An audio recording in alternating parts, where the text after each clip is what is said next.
This podcast was recorded live in the Purple Room Studio.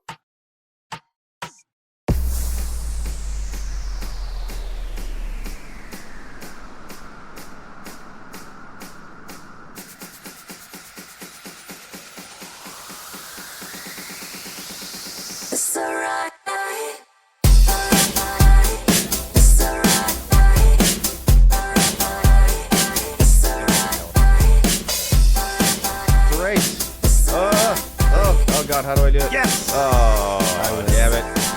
It works like hands anymore. Center fires in.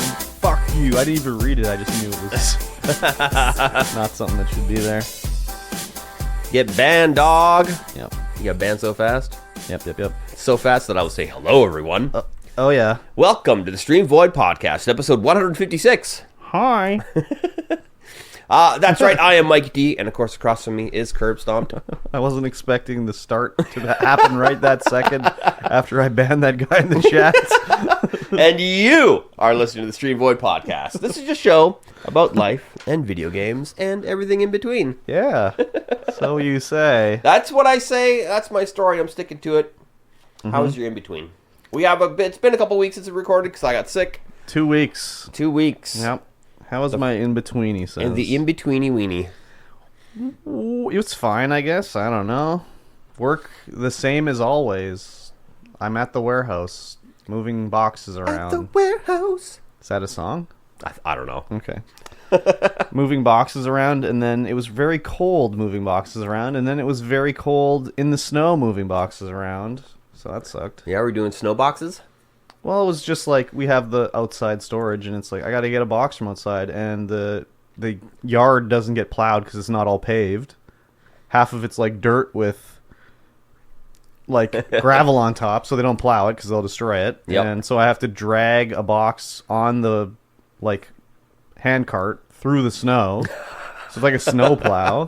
So it's slow as fuck doing it. Jeez. Yeah. Doesn't sound like fun at all. Because normally I would be like, I'll take stuff from this end, roll it on the handcart down, get more stuff, and with this much snow, it's like, fuck it, I can't do it. So I take like one box at a time, drag it through the snow, then I go to the other end, get another box, drag it through the snow. It's so stupid. It's a lot of snow dragging. And we got a dump of snow. Absolute dump. It was a lot. It's still out there, man. Not for long. Yeah, it's going to go away shortly. Yeah, it's going to be wet as fuck. Within a week, it's going to be 8 degrees out. Yeah, it's going to be fucking swamp foot at work then. Yeah. It's not looking forward to that. And, of course, the boss went on vacation, and then the next day, I show up to work, and it's like, oh, his sons aren't working on time. That's weird. And, kind of like just sort of not around all the time. It's like, all right, whatever. Classic. It's up to you. Yeah. So, whatever. And, they work hard-ish, I guess. It's not like you'd see in a movie where it's like the owner's son is a doucher and not doing work and whatever. They generally work hard, but it's just like, oh, I can tell when he's away. It's like, oh, you're not here at like 7 a.m. You're here at like 9:30 now. So. Dad's not here. We can come in late. Yeah, exactly. I mean, the one that I've met seems he's reasonable. The lazier of the two. Is he the lazier of the two? Yeah. And he seems pretty reasonable. So yeah, he's a nice kid and everything like nice that. kid. But he takes shortcuts all the time, and it'll be just like, why didn't you just do it properly? So now it has to be fixed later. Like the main one was we have like all these different warehouse areas. So we have an area called the bakery because it used to be a bakery, and we have these bins where we put in clothes, right? So they're sorted, large here, whatever, large shirt here, small shirt here, blah, blah, blah. And each bin has a different location. So in theory, when they order a shirt, it'll say, get it from basket 1. Mm-hmm. And you go get it from basket 1. So they never were put in that way. When he sorted them out, he just put them in the bins and then said they're all in the bakery. So when a shirt gets ordered, it says bakery. So when I get an order, I have to be like, which bin is it? And there's like, I don't know, 20 bins or whatever. And they're not like small bins. Yeah. They're like, they're size of a skid, basically. Yeah.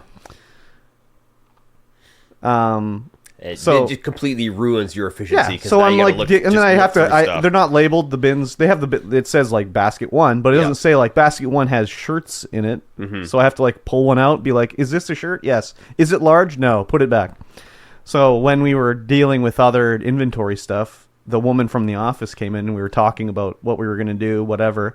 And she's like, well, I know that this area is very easy for you to pick in because everything is labeled. It's all in a basket. I'm like, no, none of that's labeled is it being in a basket. And she's like, what? I made all the locations. And he's like, oh, yeah, that was me. When I put them in, I just said they were all in the bakery. Like, that's my bad. And I just was like, okay, like, you know, if you would have just taken the 10 minutes to do it properly at the start, it would have saved me the hours I've spent digging around. But for me, when it's like, I don't fix that shit. Yeah. Because I'm not, you know, I didn't fuck it up. And you don't have time to do it. So if someone was like, oh, you should do that, I'd be like, okay, but I'm not going to fix it anyways. There's all sorts of things like, you know, we have another area called the clothing room because mostly clothing in there. But there's this top shelf of shit. It's all this army surplus stuff, different things like bags and whatever. And we got them literally like 3 years ago. And they always, whenever we buy stuff like that, it comes to me because first of all, I have to figure out what it is. And then I make a price up for it. Mm-hmm. So I'll just get a bag, army surplus. And I'll be like, what is this? So then I'll like try to like, sometimes they have like the United Nations item ID code on it, which is all registered by like the United Nations. So you can like look up the number and it'll be like, oh, that's a German AK, not an AK, obviously not. That's bad. Yeah, they don't use AKs. An example. But it's a German like M1 bullet belt. Yeah, and they would put M1 Grand bullets in it, and then that's what it is, right? Yeah. So I got all these. I got the information. We made them into items in our system so they scan, but that was the end of it. They didn't send it to the warehouse or give it to anybody. So then the next year they come through and they're like, we need to get these added in the system. And I'm like, I did that a year ago. Here are the items and here's the numbers you made. Gave it back to them. They didn't send it back to the warehouse. So for another year, they're not done. So then he's like, I can't inventory these. I don't know what they are. And I'm like, oh my fucking God, you still don't know what these are? So then they weren't done again. And I spotted them in July. I'm like, these still are not done. I was like, fuck it, I'm not dealing with these. So then he was doing inventory just the other day. And he's like, these things do not. I'm like, I know. I'm like, I've known about that since July, but I'm not fixing that shit because no one else seems to fucking give a shit about it. So finally, they're entered in, and then the first day after they were fixed, everything, I basically picked them all because every store had nothing because they never were picked. So it's all gone basically. So it's just stuff like that where it's just like, oh my fucking God. That would drive me nuts. Inventory is my jam. I love doing inventory. I love systems like that. So having a broken system that people don't tend to properly, I would be like, no.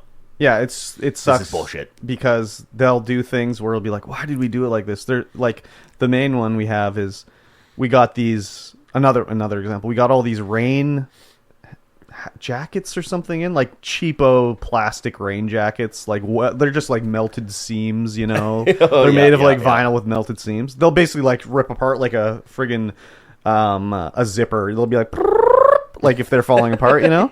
Anyways, so rather than, and there's like 4 colors of them, different sizes. So rather than being like, well, they should all be in by size and color, obviously. They're like, no, we'll make one code, and whenever we order one, you just take the top off the pile and send it, right? So they never get ordered because obviously the first ones that sent out were all like extra small.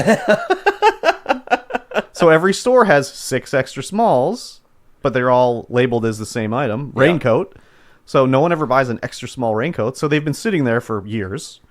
So finally, when I was counting them, I'm like, hey, should we not have these in by color and size? And the owner's like, yeah, we should. I'm like, okay, well, one day when there's time, I'll think about getting that lined up to do that. Yeah. But until that point, no, they're still the same. So anyways, thankfully, I haven't had to do any inventory because I don't like to do the inventory. It sucks. It's a little different for, I don't know, but your work where it's like, I have to inventory a giant spool of wire. Well, yeah, there's... Well, I started setting up an inventory system where people would check in and out inventory. Mm-hmm.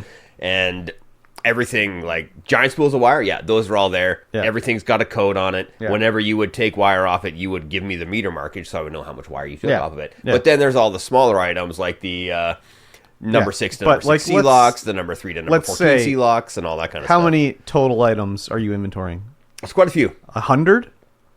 Probably a little bit more than that, okay. But not the thousands that you. Yeah, so at the store we're inventorying like 30,000 items. Yeah, and you have to count every single fucking item. So thankfully, I didn't have to do inventory because it'd be like, well, you've been there. I don't want to get too deep in the woods about it, but like it's like you go down the aisle and it's like, wow, there's like 600 different items in this aisle, and you have to count each single item as a different item. And then it's like, well, we don't just have them here, we also have them downstairs, because we don't just carry 6 of it. We might sell 40 of them in a year, so there's 36 more downstairs, and you have to go count them, and it's like, oh my fucking god. Yeah, just being in the place, I'm like, okay, well, that kind of stuff is there, but then that kind of stuff is also over there, and then also up there. What is happening in here? Yeah, exactly. And unfortunately, because people like to take shortcuts, we would normally, have a bunch of people do it. But unfortunately, we've had to get like 1 or 2 people to do it, because we used to do inventory in one day. We would not open for one day, and we'd be there from 8 till like 6 p.m. counting and scanning everything. And it just was the worst time ever. But we had to switch it to be, we'll just do it over the course of like a month, and then we won't shut down, and we'll get like a few trusted people to do it, which when I was in the store was me. Yeah. Unfortunately. That's the way it works, right? You work well and do a good job, and you get penalized by doing shit work. Because we would do shit work to you, but not to other people. Believe me, it's shit work to everybody, okay? But we would do stuff where it would be like, okay, we only have a certain number of scanners to actually scan the item and type it in, right? So we'd get people to pre-count where they'd go down the aisle, they'd count the peg, take the last one, turn it around, write it on the back, like, oh, there's 6 here. Yeah. First of all, they wouldn't look at the rest of the peg, because customers come in and be like, I don't want this, put it back wrong, right? Yeah. So there'd be the one on the front that's wrong, and then the inventory is wrong. So they would have no eye for detail for that. But there'd also be people that would have been working there for 20 years, and I'd be like, hey, can you pre-count these boots for me? And that's all I'd say, because this woman's worked here for 20 years. She knows how our inventory works. Yeah. Every size and color, different UPC. So I go down the aisle expecting to scan 30 different UPCs because there's 30 different things. Yeah. Where, no, she's just marked down, there's 60 pairs of boots here. And I'm just like, you've worked here for 20 years. You know this is not how it works. Like, oh, I forgot. Okay, whatever. Anyways. Laziness. Oh. So many lazies. So lazy. And like, what'd she think? I would go down the aisle and be like, yeah, okay, 60. Yeah, you're right. I'll just scan 60. The size small and black. We have 60 pairs of that now. Jeez Louise. Drive me nuts. Be like, nah. Yeah, exactly. No, I'm doing the entire thing myself. Well, that's basically what it ended up being me, like the last few times that I did it over there, was I counted the whole store, basically, except clothing, pretty much. Because the woman that does clothing, she will do it properly. But I would count every fucking thing in the store. God, it sucked. But I know that when I did it, it was the best. And it sound like an asshole, but like it's the best it was ever done. When Not I to did toot it, my own horn. But when I go to look at it now, I'll be like, how is this inventory incorrect already? We literally just did it a day ago, and the inventory's wrong. Like, how did they screw it up? Anyways, it's unfortunate. It's unfortunate. I don't really worry about it too much, because I'm not in the store that much. So. Yeah. But yeah, that was pretty much work, was just, moving bullshit around. Mm-hmm. And there's going to be more bullshit tomorrow. Apparently we're getting another trailer load of frozen food in. Oh. Yeah. I got to go back in and pick up some of them juicy sausage patties. Yes, exactly. I think there's something rinky-dink going on with that stuff that I'm not going to talk about on the podcast. Oh? Yeah, something rotten in Denmark with that stuff. Oh, interesting. I can tell you afterwards. But, it sounds good. Yeah. Something wackadoo's going on with it. Other than that, yeah, just doing the same old stuff at work, Yep. Cold and dirty. Cold and dirty. Let's go. What about you? I know you were sick, but yeah, definitely home, right? I was sick a couple times over Christmas or over winter, or not winter, December. Let's call it December. That's the month. And then I got sick again. And I was like, just coughing and coughing and coughing. And I was coughing so much and so hard that my ribs started to hurt. Yep. And I was like, okay, this is not cool. But I'm like, well, that's it. That's all I have. It's just a cough and a little bit of snuffed upness. Yeah. So I stayed home from work, and I've decided that I like working from home. Oh, yeah. Because I can just fully do my job from home, no problem. But now, during a lull, I can just go make some cereal. Eat some food. I don't have to like go out anywhere to like or make any lunch because it's already there. Yeah. And if there's a little lull in work, I just go and load the dishes. Whatever. Yeah. Take a little break, load some dishes, come back, do some more work. It was really nice actually doing that. And then 3:00, I'm like, I'm already home. Yep. Don't have to leave. I'm already here. Exactly. Just hop in the shower, come downstairs, start playing video games. It's beautiful. So can you continue doing that?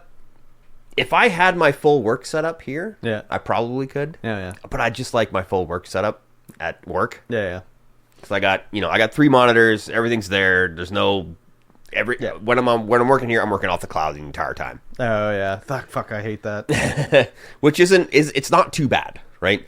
We're using OneDrive. All my stuff's on OneDrive. Everything's in there. Yeah. And it's just I mean, we do that at work too, but it's also like I use a virtual desktop. Oh, yeah. At work. See, that doesn't sound like fun at all. Fuck, it sucks, dude. Yeah, every computer we have, I don't know, like, I think it's because our woman doesn't know enough about computers to say yes or no to things. She's in charge of them, of course, but everyone uses a virtual desktop, like, logged into the server to do. Yeah. There's no one, you don't have, well, I mean, it has Windows on it, but I can't do anything except like go on the internet on the desktop. Yeah. You have to log in to the virtual desktop. Yeah. On every computer. That sounds awful. Thankfully, at first they had me using it in browser. And I was like, I can't work like this. Like, no, I'm not. I refuse to work in browser. Like, it was a virtual desktop through Edge. Yeah. And I was like, no, I can't work like this. That's awful. I can't. That sounds awful. Because you can't use, like... You can't alt-tab and stuff like that in browser. It just take me out of the browser. Yeah. At least with virtual desktop, I can at least tab around and stuff like that. Yeah, and actually get an actual workflow going. Now I understand when I was like, I can't work like this. She like was resistant to it because she didn't know. Like, she's in charge of the computers, but she doesn't know about alt-tabbing. Yeah. Well, she does now because I told her. But when I was doing it, she's like, how are you doing that so fast? Like, how are you going between the windows so fast? And I was just like, what? What do you mean? She's like, well, you're switching so quick and you're not even using the mouse. And I just was like, she doesn't fucking know how to alt-tab? Oh my God. And then it blew my mind. I was like, for 10 years, you've been clicking on the taskbar to do anything. Oh my God. That's wild. That's wild. Anyways, she's in charge of the computers. She's in charge. Yeah, that's cool. Real cool. Yeah, working from home. Yep. There's just no transition. Fire up the Steam Deck. Fire up Steam Deck. Yeah. No, I didn't do that at all. That's like could be anyone's style. Just fucking playing games all day, waiting for tickets to come in and do his job. That's kind of what my week was kind of like. Because it's been slow. The crews are not back to work yet. But they'll be fully back to work tomorrow. Yep. Which would be nice. Who knows for how long, unfortunately. Oh, yeah? Not much work right now? I mean, the snow is really hindering things. Yeah. No shit, eh? We have to go back to Lytton to put in some more cable. That's scheduled to burn down shortly. Don't even bother.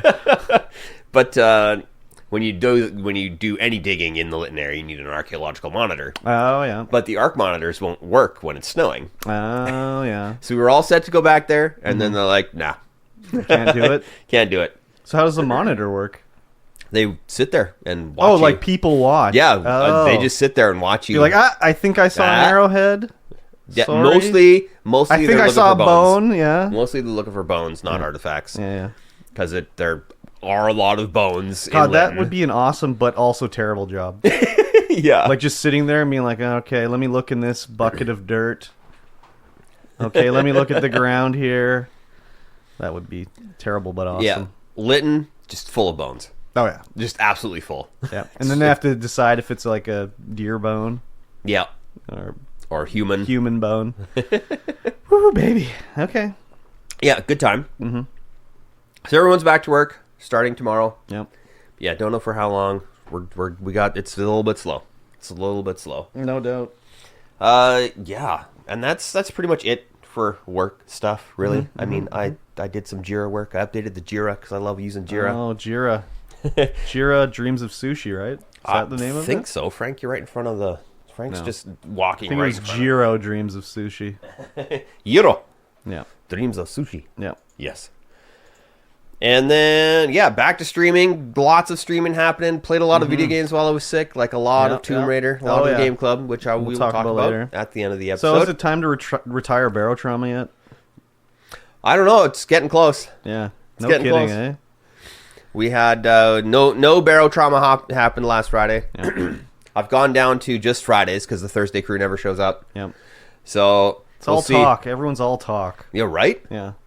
I'm the only one who's there every time. I almost was like, I'll fucking throw him a bone and get in there. But I was like, nah, fuck that. I'm not playing that game. So this Friday, if no one shows up again, who knows? Oh, you're putting like the screws to him right now. Yeah. Yeah, exactly. Yeah, it could be. Maybe we'll change Community Night to like Civilization 6 or something like that. Oh, Civ 6 night, eh? A little Civ 6, just Civ 6 it all night long. I got my fill of Civ 6. Yeah, like, that small little bit after we Christmas. played it on stream, which was fun. Yes. And I downloaded it that night while we were playing, and then I played it the next day, and I just was like, I think I've got my fill of Civ 6. Yeah.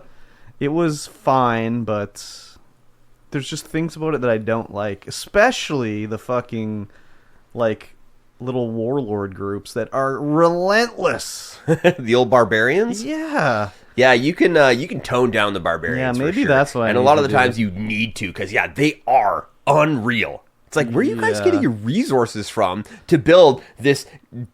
Yeah, fleet of ships. Every turn, there's like someone attacking me from the barbarians. Like, God Yeah. damn, dude! I get you don't have to obey the like rules of engagement because you're not part of the world, you know. But like, holy fuck! I also preferred it in Civilization Revolution, where if you actually get in the city, it's like, you got a new city. Yeah, here's your new Here in city. this one's like, you got $50. I don't need $50. $50. Yeah, That's all you need. 50 golden coins. I don't know if I said, but I had the DLC, so I played as Canada, and Canada can't declare war. Yeah. So that's pretty fun. So yeah, I've been working on stream stuff. Made some new emotes, some Frank emotes. Oh yeah, Frankie baby. I got his camera set up, which is right there there, there, and he sits on the chair, and people have been feeding him the light on him or feeding something. him treats. Well, that's why I got the camera there, so the light is kind of on him. Yeah, he's still pretty dark. He is pretty dark, but maybe I just put a white white sheet on the chair because it's just black on black. Yeah, that might not be bad. And I think Pizza Cat she stayed up very late to give Frank treats every half an hour. He's gonna be a fat cat shortly. Yeah. Thankfully, it's all just like freeze dried chicken. Oh yeah. So it's essentially his regular meal. Yeah. Because that's what he has is freeze dried chicken. Oh, as his main meal. What a guy. I don't know if he could ever get fat. Oh yeah, he might. He could. He doesn't. He doesn't always eat all of his food. Yeah. And he's got kibble just whenever he wants. Okay. But he practices self-control. Yeah, he's got some pretty good self-control. Nice. So I made him a new frame, and I made him just a thing. And I was trying to... Slobs has a thing where you can put him in a folder. Yeah. And so you can turn off the folder, turn on the folder to view, and that's what I was trying to do. But I couldn't figure out how to get the things in the folder. I was clicking and dragging and hovering over the folder and drop it in there, and it's just no, it's above the folder. I'm like, what? Weird. This is perfectly line it up per pixel, and it wouldn't go in. I was like, what the hell is going on? Is that in OBS or Streamlabs? No, that's in Streamlabs OBS. Oh, wow, okay. I'm like, why is this not working? Mm-hmm. Apparently, you have to go up to the folder, and then move your mouse just slightly to the right, and then it puts it in the folder. I've never had that you can't problem just before. Hover it up there. You have to slide it over to the right to make it be okay, well, it's one indent. No, you don't have to open the folder. Okay. But yeah, you have to slide it over to the right. It was driving me absolutely nuts. Mine is, I have a bunch in a folder, and it's either the folder's closed, you can't see anything, or it's open, and then it's all in a list under the folder. Yeah. Mine's usually the folder's open, and I just drag it in there, so... You might have gotten that one in there, and you were able to drag everything in with it being open. It's been a while since I messed with it anyways. So but when I was use folders. When I was making the new folder, it just wouldn't do it. Yeah. I was like, what the hell? This is driving me nuts. Nice. Fun times. It's the old slob slide. Yep. Classic. Yes. And I've been playing... Oh, well, actually, let's talk about this first. Oh, okay. Let's talk about Wow. the Game Hub. Okay. It's been a while since we've done anything, talked about the Game Hub. Yeah. Because everything was kind of slow over the Christmas. We were having some financial issues. Yep. And now I am looking for a new business partner. Oh, really? That's unfortunate. One of the other stores that was direct competition to us, but had closed in the time that we were thinking about opening the store, they have reopened in the location that we were going to take. Oh, really? As Desert City Games. Oh, wow. So now they have the spot there, and I don't think we need 2 stores on the North Shore. Yeah. I haven't been in there yet, but I need to go in there because I need to write them into the business plan now they're our actual competition. Oh, yeah. So I have to go in there and see what's happening at the start. Although I should give it a couple months before I go in there and see. Yeah. Because the previous time they just didn't, I don't know what they were doing up there at Haven. Yeah. Because it was just empty the entire time. Every time I went in there, it was empty. I was like, where's all your guys' stock? Yeah. It was crazy. But, I mean, I think they've trimmed down their business partners as well, and their employees are loyal as frig. Oh, yeah. It's the same employees that they had there as they had up top. Crazy. Oh, I'm just going to let Frank out. Frank wants out. What a rascal.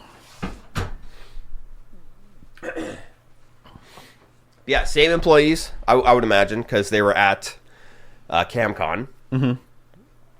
All the employees there and there. But yeah, they have our building, so now I need to find a new place to put the store and new business partners.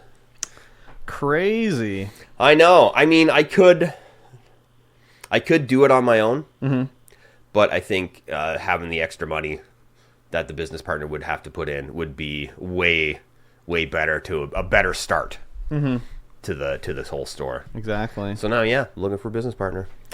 Damn, crazy. So you're solo right now, then? I'm solo right now. That's unfortunate. But the thing is that you can't take a partnership and turn it back into a sole proprietorship.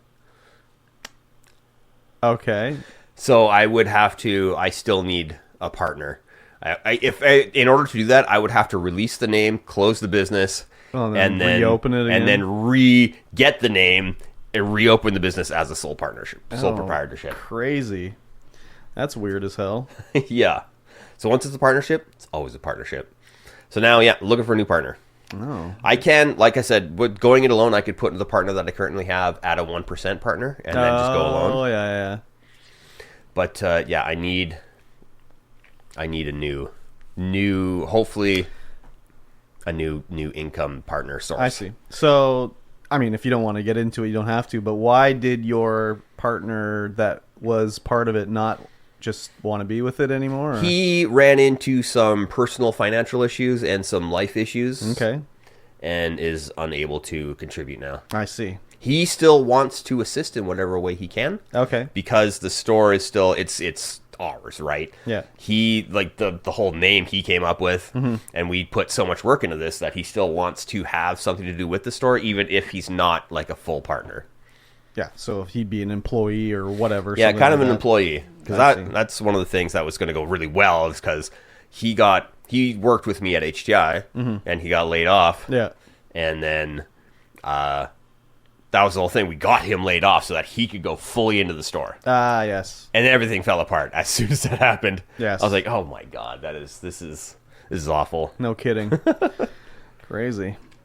Well, my one suggestion would be you should get the online start part going. Because you do have some. We do have some stock, but I don't think it's stock that's going to fire out really quick. I was actually thinking about that starting the online stuff. Yeah. But I can't get a distributor. Like the main distributors that distribute stuff, you have just online, you can't get them. Yeah, but I meant for just what you have already. Yeah, for you sure. could at least get that going, and some of that stuff moving. Anyways. No, that is a thought that has crossed my mind as well. But it's like, if I can't get the full store off the ground, I'm kind of skeptical about getting everything, getting everyone, the community starting to build until I know that I can 100% start the store. Well, you don't need to do the whole community thing. You can just have it move through that stuff as you work towards it. Yeah, At least for gets sure. the name going and everything like that, and then it actually is doing something. Yeah, the thought has definitely been in my mind more than once because that's a lot of money I've already invested into stock. Yeah. And it would be nice to see some of that. I have that seen move. other businesses in town as well as other places that's how they started. Yeah. With just strictly online and then moved into the brick and mortar later. So Yeah, no, there is actually one card shop that is just online. And I've actually met them at CamCon. Oh, really? Yeah. Oh, crazy. And so I'm hoping to partner up with them actually to bring their stock into the store. Yeah, exactly. You need to see about that old other one there and see if he's smartened up yet. There's no way. No? No, he's pretty set in his ways, and there's no way that's going to change. Like unless things really start to fall apart. But because his collection is so vast, Yeah. and he still sells stuff online. That's his main source of income. Yeah. Because nobody really wants to go into the store anymore. Yeah. I should go. It'd be awkward, but I should go in there and see like if it's still the same. Yeah. If anything's changed. I highly doubt it. I could. I mean, if I don't get the store going, maybe I'll go in there. Yeah. Because if the other competition that I know is trying to rolls into town, then I don't know if our store becomes viable at all. Mm-hmm. So maybe I'll go in there and be like, hey, this is what you need to do to fix your store. You want to get your community going? I've already got a full plan worked out for your store. Yeah. Because I was going to buy it. Yeah. So I could give you this, for this, of course. Mm-hmm. A little give and a little take. But if you don't do this, it's done. It's over. Yeah. It's ogre. You're not going to be able to get your community back. No. Well, I mean, anyways, even looking from his Facebook page, like that's so like whatever. Like he can't even be bothered to deal with Facebook spam on his own page. No, I know. There's people like, advertising shoes on his group page for the store. It's like you can't even take care of that. Like seriously. Anyways, Facebook. Just delete your Facebook account. Yeah. So yeah, it's wild. Yeah. Yeah. He wouldn't listen to me anyway. No. Even though all my ideas is like, this is what you got to do. Yeah. If you do this, I guarantee you will build your community again. I mean, you'd need to sweep or clean the floor. Oh, 100%. So, like, no, that's not going to happen. Well, yeah, that he would have to implement all of these changes. We can't even sweep or clean the floor now. So. No. But yeah, like I said, he would have to implement all these changes. Yeah. But he's, yeah, it would be difficult. Yeah. It would be nice to get that place, if my place doesn't happen. Yeah. Get that place back up and back to its former glory. But yeah, it's not going to. But what would be in that for you? We would have to work something out. Okay. Well, good luck. Because I would have to get something out of it. But he's got a track record of not treating his employees very well. Mm-hmm. And so there's no way I would be an employee. Yeah. Yeah, no kidding, eh? It'd be like you have to go over there and never, just no communication, never do anything here ever again. Yeah. Yeah, no kidding, eh? Crazy. Yeah. Other than that, yeah, I played a lot of video games. I played a few amounts of video games, I guess. Because I took an actual full sick day on Monday, and I played Gameclub like nobody's business. Yep. Like 6 hours, I just sat down here and Laura Crofted up. We will talk about Rise of the Tomb Raider later. Yes, we will. But I also played the finals because that game is the finals extremely fun and extremely good. Is sliding still crashing the game?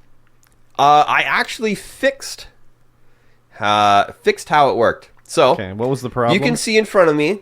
The other people can't, but I have a 2-mouse, 2-keyboard setup going on here, plugged into the same computer. Yeah. I have a full-size 100 and whatever button keyboard for doing work, doing any editing work and stuff like that. And then I also have a 60% keyboard that I use for gaming FPS mainly because I need the mouse space.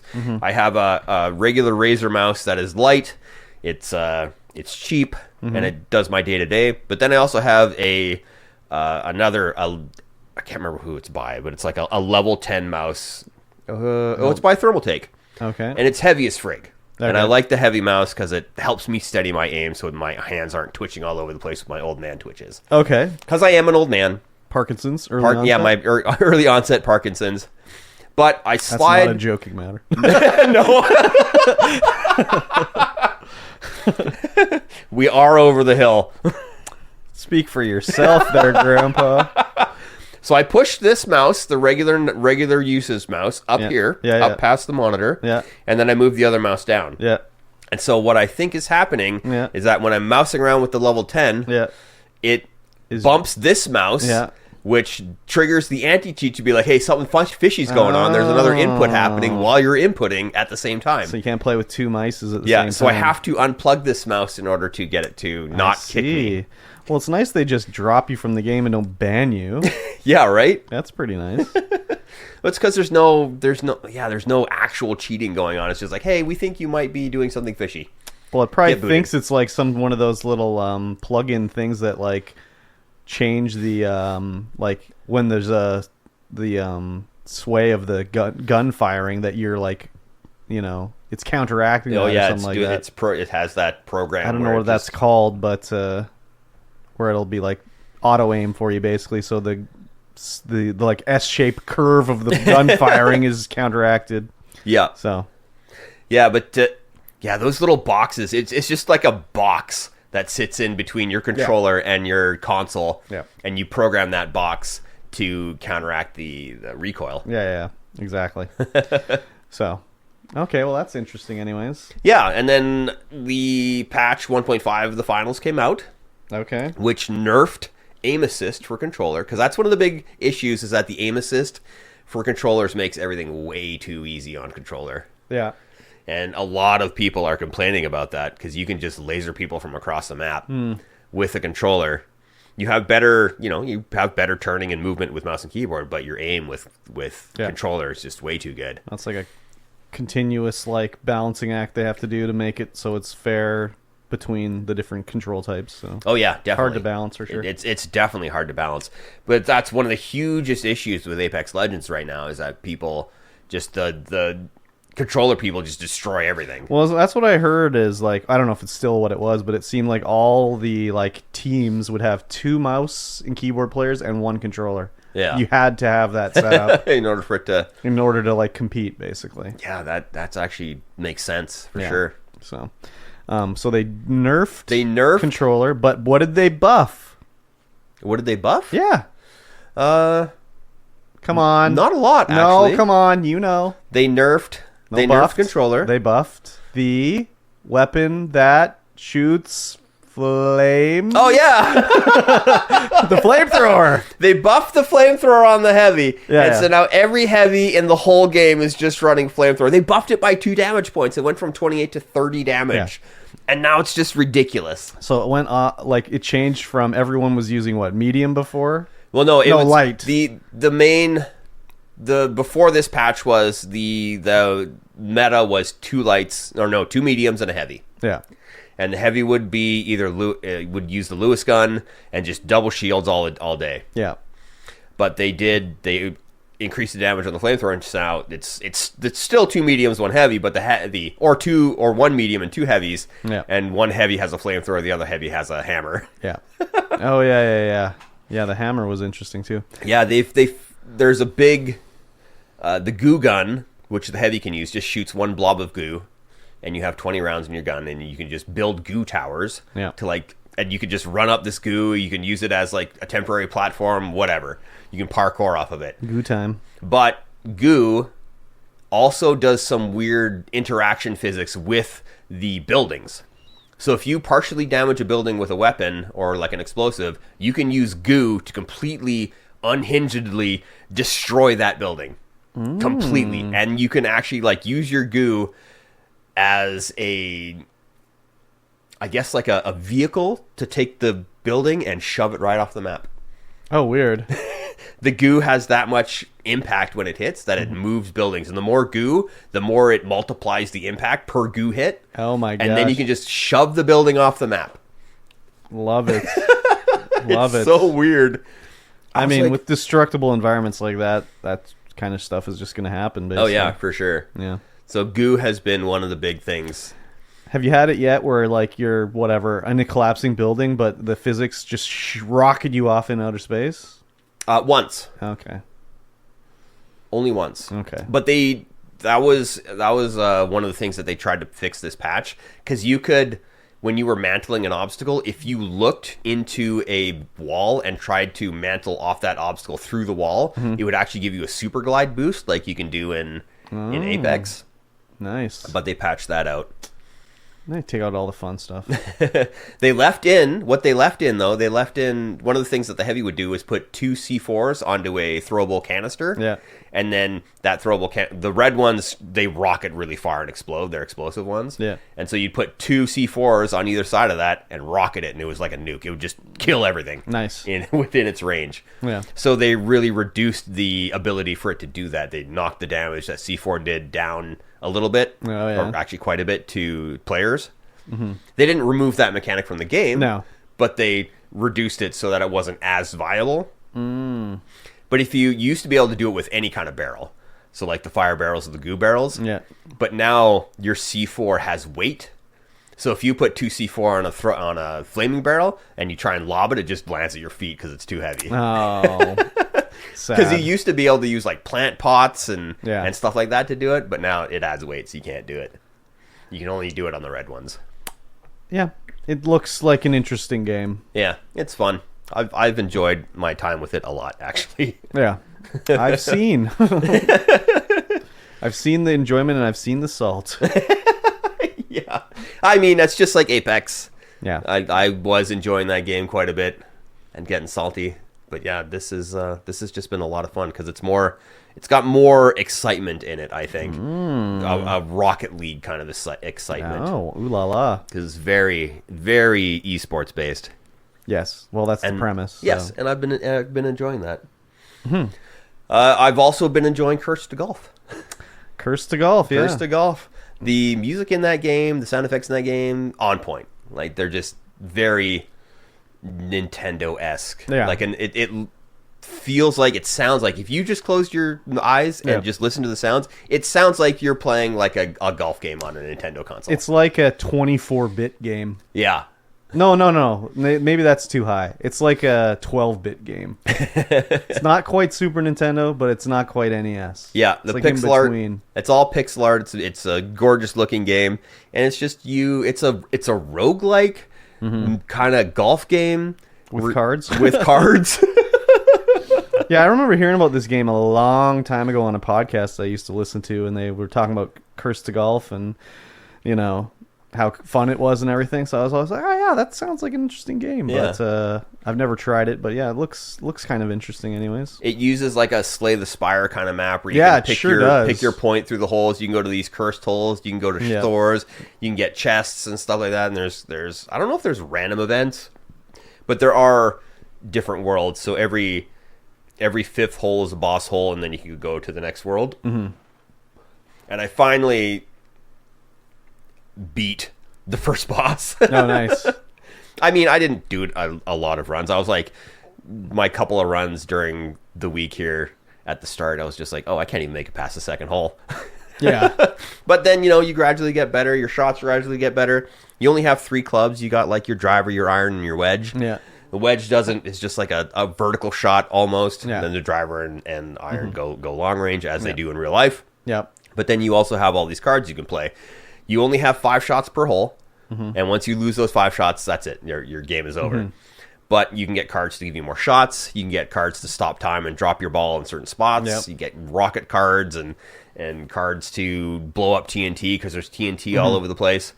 And then you can also get pins to put on your golf bag that give you special abilities. Oh, nice. So the first time I ever played, which is when I was making the YouTube video about it, I had a pin that just automatically gave me 100 shots at the start of the game. Oh, wow. And those 100 shots would keep rolling over to the next hole. Like you'd use, maybe 10 shots and you have 90 shots for the next hole. Oh my gosh. But then you could still get, there's things on the map called shot idols, and those will either give you 2 or 4 more shots depending on their color, so silver and gold. Yeah. And, you just keep getting more shots and using your cards to get more shots. And you just have a ton of Ton of shots. It was Nice. great. That's cool. Or you can get ones that give you an ability off your tee shot. So like you get one that gives you a time stop off your tee shot. Or you can get a pin that you can just turn it on and you can have a practice plus shot. Because there are cards called practice shot where you just hit the ball and it doesn't take up one of your shots, but you don't get to stay where your ball lands. Oh, you can just do a tester, see how it's going to go. Yeah, see if the physics is going to work out. Or you can actually use it to hit shot idols if you don't want to take that path. Oh, interesting. Yeah, Cheaty. which is nice. But practice plus means you can take the shot as a practice shot, or you can take it as your main shot, depending on how it lands. Oh, so you can decide? Yeah. Like, I'll do a redo. I'll take the mulligan on this one. Yeah. That's cool. Usually whenever I use a practice shot, it's like, well, there's a bunch of spikes, or there's a bunch of water, or hazards over there, and yeah, I'll just take a practice shot. See if I can actually do this. Is this even a viable shot? Yeah. Yeah, extremely fun.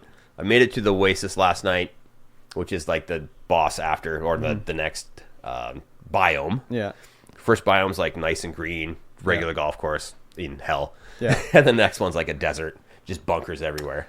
And that was on Epic for free, wasn't it? Or where were you playing it? Did I buy this? I thought it was available somewhere. Yeah, it is on Epic. I don't know if I bought it. I might have bought it, actually. Okay. I couldn't remember if it was on Game Pass or something like that. I couldn't either. Looks Maybe interesting. Maybe we got it for free during the I think so. during the Christmas event. I think so. It might have been, yeah. That's probably why I was like, oh, I wanted to play this game. Yeah. I'll play it. And it's a lot of fun. Yeah, you close your eyes, you just think you're playing a Nintendo game. Yep. With the sounds and the music. It's super nice. Yeah. It's super nice. I highly recommend that if you like a roguelike golf game. This is just give it a try. Well, I've never played one, so I don't know if I'd like it. Yeah. Just give it a try. See if you like it. Yeah. You got it for free. It's weird that it's side-scrolling. Yeah, it's side-scrolling, kind of like a mini golf adventure. It's like golfing in Terraria. Yeah. Oh, it's totally golfing in Terraria. Yeah. Any other games? Other than Gameclub? Yeah. I don't think so. Okay. I mean, Adventure Capitalist. I was going to talk about that. No. Nine Arson started playing Adventure Capitalist, so I'm like, I'll start playing again. I did actually finish one of the planets. I finished Mars. Oh, well, congratulations. Thank you. Oh, way to go. Speaking of Mars, I merged all my Warframe accounts. Yes. And they have an account merge going on, so you can put all your stuff on one account and log into different platforms or whatever. So you choose your main account, and then you move all your stuff onto the main account. So it keeps all like your syndicates for the main account, but all your items from the other account, and your money and your platinum and everything like that. Yeah. So I merged all onto PC because I played most on PC. I had like 299 days logged in. On Xbox, I'd logged in like 40 times, and on PlayStation, it was like 12 times or whatever. Yeah. But I merged them all together, and then I fired it up on Xbox, and I got 54 achievements. That was like the first time you fired up Vampire Survivors. Yeah, exactly. Yeah, it was just like all this shit I'd done on PC just was like, yeah, you get credit on Xbox now. It's all done. So I was like, wow, okay, that's cool. But I didn't play that much. I just was like, let me see what's going on here. But yeah, pretty cool thing they've done to consolidate. Yeah, that's especially nice. with crossplay and everything like that. So I didn't really play. I mean, I played a little bit just to see what was going on, but it was interesting looking at my inventory and being like, well, I have 4 fully leveled Excaliburs. That's pretty good. So lots of stuff to sell and get some credits for and everything. Yeah, and nice. all my mods and everything, just like, oh my god, so many mods and everything. It's crazy. But yeah, Warframe, and I've played a little bit of Yakuza Like a Dragon. In a little bit, in quotes. A little bit. It's at like 70 hours played. Well, I got to get through it by the end next week, basically. Yeah. Because the new one comes out, which I want to get. So I was like, I got to get through this. There's just so much content in every Yakuza game. It's crazy. Yeah. It's ridiculous amounts of content. It's stupid. And like, it'll be like, you'll do something and be like, oh, I didn't know like this was going to unlock more stuff to do. Like I unlocked the businesses. Mm-hmm. and if you do the business, it like moves forward the business story. And I got to a point where we got, there's like a local business ranking. There's 150 businesses, and you're supposed to work your way up to number 1. Yeah. We're very bad. And I got into the top 100, and it's like, let's celebrate. Let's go to the bar, have a drink. And you go there with like the business owner, and she's like talking to you, and she's like, oh, you're good friends with everybody, blah, blah, blah. Anyways, you finish talking to her, and she's like, yeah, I want to become a party member. So now I have a new person I can use. Because the game is like, it's not like a regular Yakuza where you're fighting. It's like an RPG. Yeah. Turn-based RPG. We have 4 characters on the screen fighting. So now I have this other girl who's like totally a like optional character, because she's not in any cutscenes. Mm-hmm. She's not in any like story stuff. Like when a story thing happens and she's in my team, she's just gone, and then like the other people are there. So it's totally like she's like in Final Fantasy VII. She's like Yuffie or Vincent, who are just there as extra characters. You can get them and use them, but they're not in any story related stuff. Oh, that's cool. So pretty cool. I'm getting close to the end. I think I'm on like chapter 10. Mm-hmm. And, I'm getting so much EXP now. Like, I was doing the boss of chapter, whatever, 9 or 10, and I beat him, and I got like, I leveled up like 6 times. It was crazy. So, I don't think it's going to be too difficult to get through. All right. Using Yakuza 0 as the baseline. Uh-huh. So it is a 5 out of 10. Let's call this the horniness factor. Oh, the horniness factor. If Yakuza 0 is 5 in the middle, how horny is Like a Dragon? So far, like 2. Really? Oh, interesting. Because, I haven't. So, I mean, I would not call Yakuza 0 a 5 on the horniness scale. It's probably like 7. Yeah. Well, in the Yakuza universe. In the Yakuza universe, yeah. But this is the only one I've played. Okay. So if we put it smack dab in the middle as the baseline, because it is the only one I've played. There are weird sex things in the game, like the first weapon you upgrade is like a giant vibrator that you're beating people with, like a bat-sized vibrator. Yep. And there are like sex missions where it'll be like the S&M shop girl is being like, people are being rude to, or other employees are being rude to her because she's too old to be working in the S&M shop. But she's not that old. She's like 30, but they're like, you're an old bag. Get out of here. And then you go, and then there's another S&M shop where the one guy, he cannot feel any pain, so everyone's apologizing to him because they couldn't beat him enough to make him climax, I guess. I don't know. But then you have to fight him in the street, and he's just naked with his white underwear on. And you're hitting him, and he's just like, ooh, but he's taking 0 damage. So there's stuff like that, but the other stuff, there's no erotic videos. So that's a big downer. I'm sure it is. There is dating, but it's so hard to go on a date with these girls. Like, Ichiban has his regular stats, like health and everything, but he also has, like, his personality levels, and the girls will not talk to him unless certain personality levels are high enough. So, like, I talked to the one girl, because my whatever was high enough, and then he's, like, hitting on her, and like, oh, you like bonsai trees, eh? Okay, so then I have to go get a bonsai tree to give her.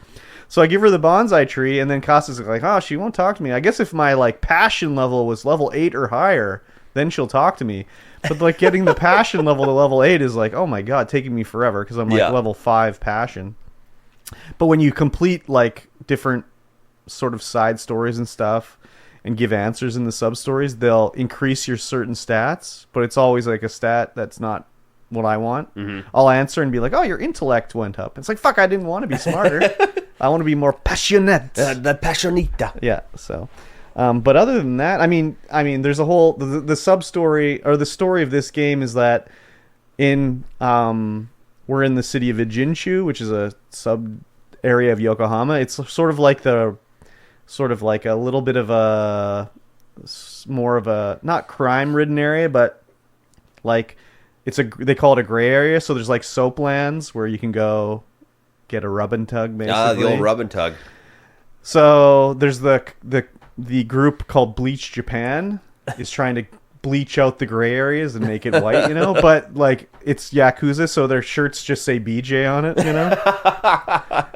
So they're trying to get rid of the soapland. So the whole story is like we were working at a soapland and the owner gets killed, and then we accidentally get drawn into the bigger story of the whole thing. With the BJ crew? With the BJ crew. But it is like Yakuza, where the main story is very serious. Yeah. And then you'll do a submission where it's like, oh, I found a giant man who likes to wear diapers and gets spanked.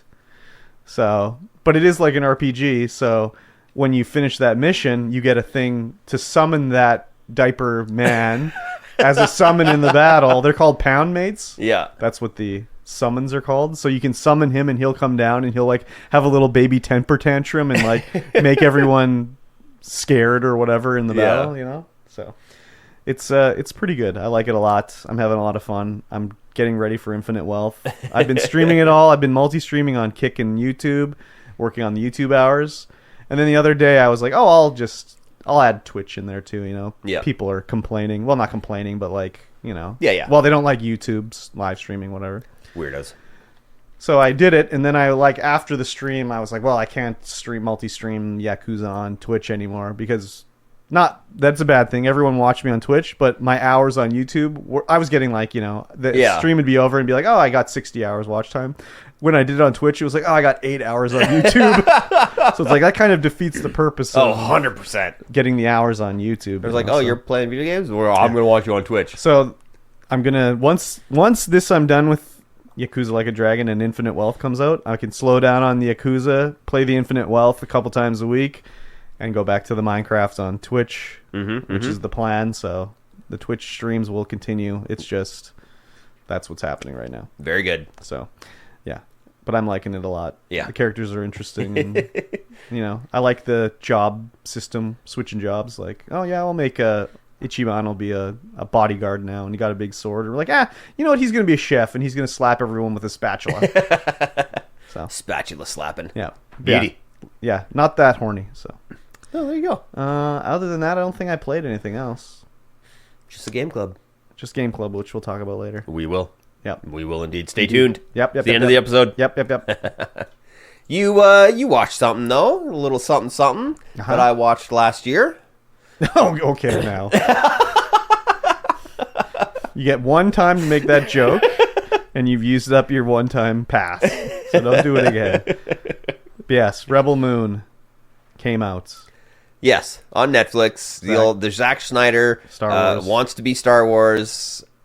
Yeah. Movie, series, Yes. probably trilogy. Who knows? Yeah, I don't know. We'll see. The child of something or other. I don't know what it's called. Subtitled. Yeah. So I watched the entire thing. Yep. And you watched. Well, can you guess what part I stopped watching at? You stopped watching when they went to the planet with the griffin thing. And he was riding it? And he was riding it. Wow. How did you know? That's crazy. He flew away, and I was like, it's okay. Yeah, that's exactly what I saw. I may know your preferences in things. It was just, anyways, it was just so stupid. So, the lore of this, history of this was like, Zack Snyder was like, I'm going to write an R-rated Star Wars movie. And Disney was like, no, thank you. And then he took it to Netflix, and Netflix was like, okay, here you go. Here's $200 million. Go wild. And he made this movie. And he did go wild. He made a movie. It is R-rated movie, sure, yes. It's also just as bad as like the recent Star Wars movies. Like, I would not. Yeah, it's bad. Yeah, it's bad. They're bad too. Yeah. The only reason I would finish watching the Star Wars ones was because, well, it's Star Wars. Yeah, it's done in the Star Wars style, whereas Rebel Moon is done in the Zack Snyder style. Well, that too, but like, there's also parts in Star Wars where it would be like, oh, Princess Leia's flying around in outer space. If that was any other movie, I'd be like, it's time to turn this off. Yeah. But it's Star Wars, so it's like, well, where is this gonna go? Yeah. Can they make this any worse? And it's just like, you know, we got to show these guys are bad here, so you know what? We're gonna make them into assaulters, and they're going to assault this girl.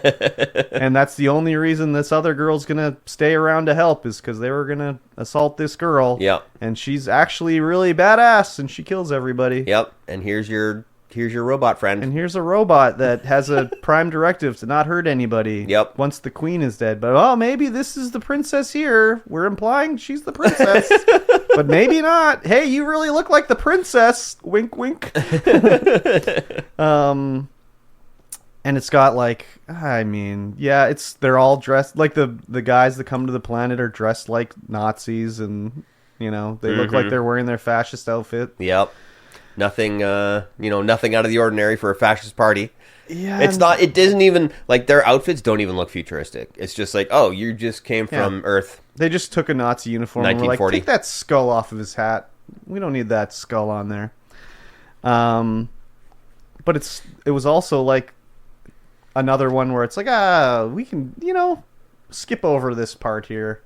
Like, we got to go to this planet to find something. Oh, no, they kidnapped the guy I need. We'll go in here and we'll get into a fight and we recruited another buddy to come with us. Let's go to this planet. We got to get a riding guy. And then it's like, well, I want to have him. How can I have him? Let me buy him. He's not for sale. But you know what I like? Gambling. How about we wager on it? And if you lose, you'll become my slaves. Sure. And I was like, this fucking movie can just get out of here. So, yeah. First half. Mm-hmm.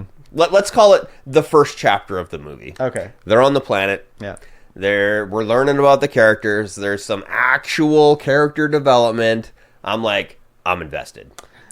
Yeah, it was interesting. Well, again, it's just another science fiction fantasy thing where it's like, okay. Yeah. This is their fake ass. It's like watching The Mandalorian where it's just like, this is the way. Yep. So it's like some bullshit someone wrote down on a page. Why is it like this? That's the way it is. Why is it like this on this planet? It's the way it is. Yeah. Why does the horse look like that? It's the way it is. It's just how it looks. Yeah. In the first chapter of this movie, they did a proper job introducing people, introducing backstories, getting some intrigue going, making it so you want to continue to watch the movie. Second chapter of the movie, they leave the planet. Yeah. And then it's just, here's this character, here's 20 seconds of backstory, here's this character, here's 20 seconds of backstory, here's this character, here's no backstory, here's this character, this character, this character, oh, those two characters died, this character, this character. It's like, I don't care about any of these characters, man. Yeah. Like, who gives a hell? Who gives a shit? These people, there's no, like, deep backstory, there's no, like, building them up, there's nothing. It's just like, here's this character, he's joining the crew. Yeah. And it's like, who cares? Who are these people? Nobody knows. Nobody cares because no one has built up any kind of relationship with them at all. Yeah. I mean, even in the first half, the guys on the planet are written like the biggest idiot. Like the main guy. Oh, yeah. He's just like, I know more than anyone here. I'm obviously the smartest guy. I'll tell him about our grain and everything like that.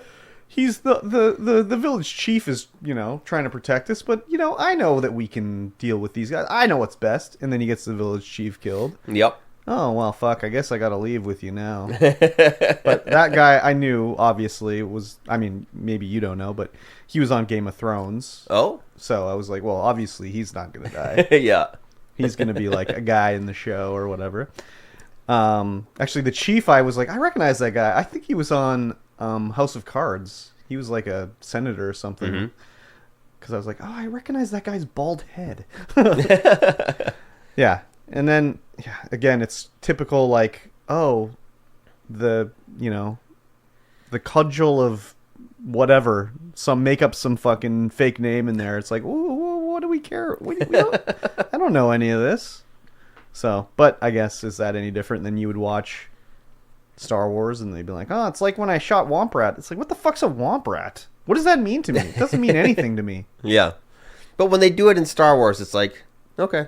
Yeah, but that's only because you have a history with Star Wars. That's true. This movie is how Star Wars started off. Yeah. It's like, the Force? What the fuck is the Force? What's an Obi-Wan? And this movie, you can tell that Zack Snyder made it 100%. Oh yeah, like there's no ifs, ands, or buts. Like sure. It's like like the shots you like think back to 300. It's like, oh, I've seen this shot in 300. Yeah. Like this is the exact same. Like the depth of field. Yeah. The backgrounds. Well, he's got the same slow mo. He's got the style that he does. Oh yeah. I mean, this is by far my least favorite Zack Snyder thing I've ever seen. Just terrible. Yeah, I didn't think it was particularly good. I will not continue to watch. I mean, maybe one day down the road I'll be like, let me see. But the other thing too is like, I'm watching the show and they go to the planet, they go in the bar, they get in a fight, they kill the guy, they get rescued by this other guy, and as soon as he shows up, I'm like, well, that's the guy from like that biker show. So obviously he's a part of the movie. Yeah. Like he's not going to die. He's a actor that's popular. Yep. You know, so I just was like, okay, whatever. That's the way it's gonna be. Like the one thing I'm surprised with is that the robot didn't have a recognizable voice, like of a famous actor. It'd be like, oh yeah, they did get like, you know, whoever. Yeah. That is Chris Pratt's voice right there. Because that's what Star Wars has been. It's like, oh, we don't, you know, this guy will be a famous voice actor, like a famous actor here. It's not like, you know, some no-name. So, whatever. Yeah. And they do a lot with the robot in, like, the first chapter. They're like, here's this robot. He's programmed not to kill anybody or do any war stuff. Well, they give the backstory like, oh, the princess, the protocol, when the royal family died, we lay down our arms and we can't fight and blah, blah, blah. It's like, oh, okay, I guess. Yeah, that's great. And then they do a whole bunch of stuff with him, and then that's it. And then he's never in the show again. But then they show he still shot the guy anyways. So, like, so he's just selective when he can't shoot. I mean, I don't know. I don't know. I don't know the rules of the robots in this thing. No. So, yeah, pretty dumb. And like, I don't know. Anyways. Yes. It was not my favorite thing I watched. No, definitely not. So. And speaking of other things that are not your favorite to watch, Echo came out. Yes, it did. Which is a Marvel series based upon... is her name Echo? Yeah. In the show? In the comic book? Well, in the comic book, I guess. I don't know. I guess so. I'm assuming she's a real character. Yeah, I would assume so. When I first started watching this, I was like, okay, yeah, I know who this is because they were in Hawkeye. Oh, pretty big character in Hawkeye. Oh yeah. Okay. So I haven't seen Hawkeye or any of that shit. No. So I'm watching it. Did you know immediately that it was Hawkeye that killed her dad? Yeah.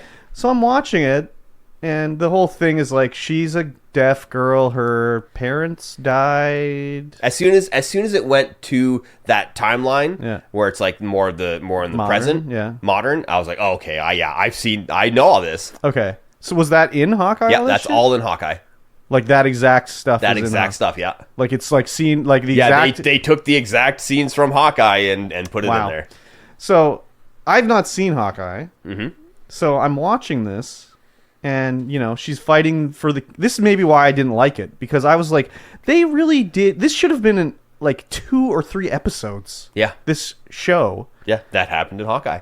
Over 2 or 3 episodes. Okay, because I'm like, she's all of a sudden fighting the Daredevil, and she's trying to find her killer dad, and her dad's dead, and like, you know, Kingpin's there, and I'm like, oh god, it's like never ending. Like everything's just happening. Like, where's a break here or whatever? Yeah. And then her, you know, I got to find who killed my dad. My dad's been murdered, and you know, and then it's like, it's Hawkeye. I was like, what the fuck is Hawkeye doing murdering these people? And I'm like, where's his bow? Yeah. And so I was like, what the fuck is going on? This is post blip, or post snap. Yeah. So I was just like, I went upstairs and I saw my roommate was watching it with his son, and they were like on the last episode or something like that. And I was like, wow, this show's pretty bad, eh? And they're like, yeah. And I'm like, what's the deal with Hawkeye?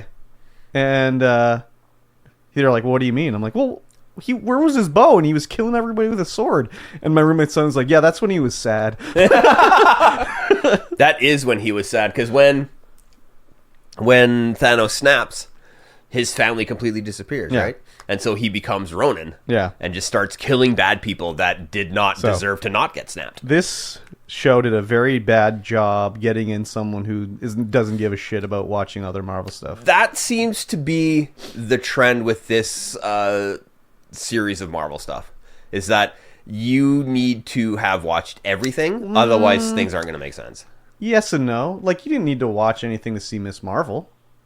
No, that was She-Hulk, completely... I would say the same. That was completely... Yeah, She-Hulk and Miss Marvel were two... But obviously, what's the difference standalone between things. those two and this here? But also now, Yeah. you need to have watched Miss Marvel to watch the Marvels. Yeah. Maybe? But those shows, I mean, what's the difference between those two that you can just come in and enjoy? Yeah, I mean, they were way more lighthearted. Yeah, exactly. Way more lighthearted. Exactly. Way. This is taking totally itself different- so no, yeah. seriously, dude. Echo is in the same vein as Daredevil, The Fist, Punisher, all that kind of stuff like that. Yeah, it was just, and even after the part where they finally and the other thing too is I'm like, oh, Echo, let me watch this. So I click on it on Disney Plus, and it takes me to the synopsis of the episode. And it's the first thing it says is after Echo kills Kingpin, and I'm like, why would they put that in the synopsis? I don't know. Because that happens. It picks right up after the last episode of Hawkeye. Yeah. Of what she's doing. Yeah. Yeah. So, anyways, it was just okay. But then even when she goes back home, she wants to take on the Kingpin around the world now, I guess. I don't know. Yeah. But anyways, there's just things that I shouldn't care about where it's let's climb this water tower. And I've got a binocular set up here already. No problem. Yeah. Let's take a look around town. There's a nice cover on it and everything. Yeah. There's ionizing radiation up there. That's just that's a cell tower on top of the water tower. But why are these binoculars up here ready to go? Because he's been spying. Okay, well, I didn't... It's a good view of the town, I guess. I don't know. I guess so. Big plus of this show, Graham Greene. Oh, yeah, that was surprising. Graham Greene is in the show. Yeah, I was like, of course. Of course. I probably won't see him again in the show, but... maybe, I don't know. He'd be... Because in the past, he's 80 when they show her as a young kid. Yeah. So he'd be 100 if she comes back now. I don't know if he's going to... So I don't know if he'd be in more episodes. If they do more flashbacks, I think he's going to be in more episodes, but I don't know if they're going to do any more flashbacks. There is a supernatural element to the show, which we saw at the very start, which they don't really touch on until the end of the first episode. And we don't have any idea what that is going to be, and we're the wife and I are pretty excited for when that actually shows up. That's because it's the creation myth of the Choctaw Indians is what it was showing basically. And I mean, well, I saw part of the last episode my roommate was in, and I was like, okay, she does have powers. Oh yeah, yeah. I will probably just binge this now. Now that if we're not gonna continue, to watch. We can't. I mean, I can watch. Yeah, I mean, more we might as well. Right? I mean, I'm not gonna watch it all at once though. No. But if you want to watch one per week, I'll do that. Yeah, let's do that. Okay. Just to see where it goes. Daredevil was in it. Yeah, I love Daredevil. He said a line, I guess. I don't remember. He said a couple. They fought. He made a couple bucks. It's fairly obvious to me when it's the stunt double versus the actual Echo actress. Yeah. Well, they just have... It's the typical thing where it's they have a different body type. If you see Uma Thurman's stunt double in Kill Bill, it's wow, she's way shorter than she actually is. Because this Uma Thurman's 6 feet tall, and then what her name, Zoe Bell, is 5 something. So she's way stumpier looking. Yeah. But anyways, I'm excited for more Daredevil. I hope Daredevil's in it more. But do you think it's going to be like the Netflix show? When the Daredevil show comes out? I don't know. Or do you think it's just going to be PG-13? I'm not entirely sure, because the Daredevil that did come out was pretty intense. There's a lot of blood flowing everywhere, and it's pretty intense. And But do you think Disney's going to do that? I would imagine so. Why would you imagine that? Just to continue it on. But what makes more money for Disney? Disney's a not PG-13 Daredevil, or probably a PG-13 Daredevil. A Daredevil that only adults will be able to go really watch. That's what I want. Well, sorry. Yep. Sorry, you're not going to get that. Sorry. Yeah, they did a bad job just bringing in a new person. Like most of this, you can't if I came out of a cave for 20 years and they're like, "Hey, you want to watch this?" You can't really watch anything Marvel related.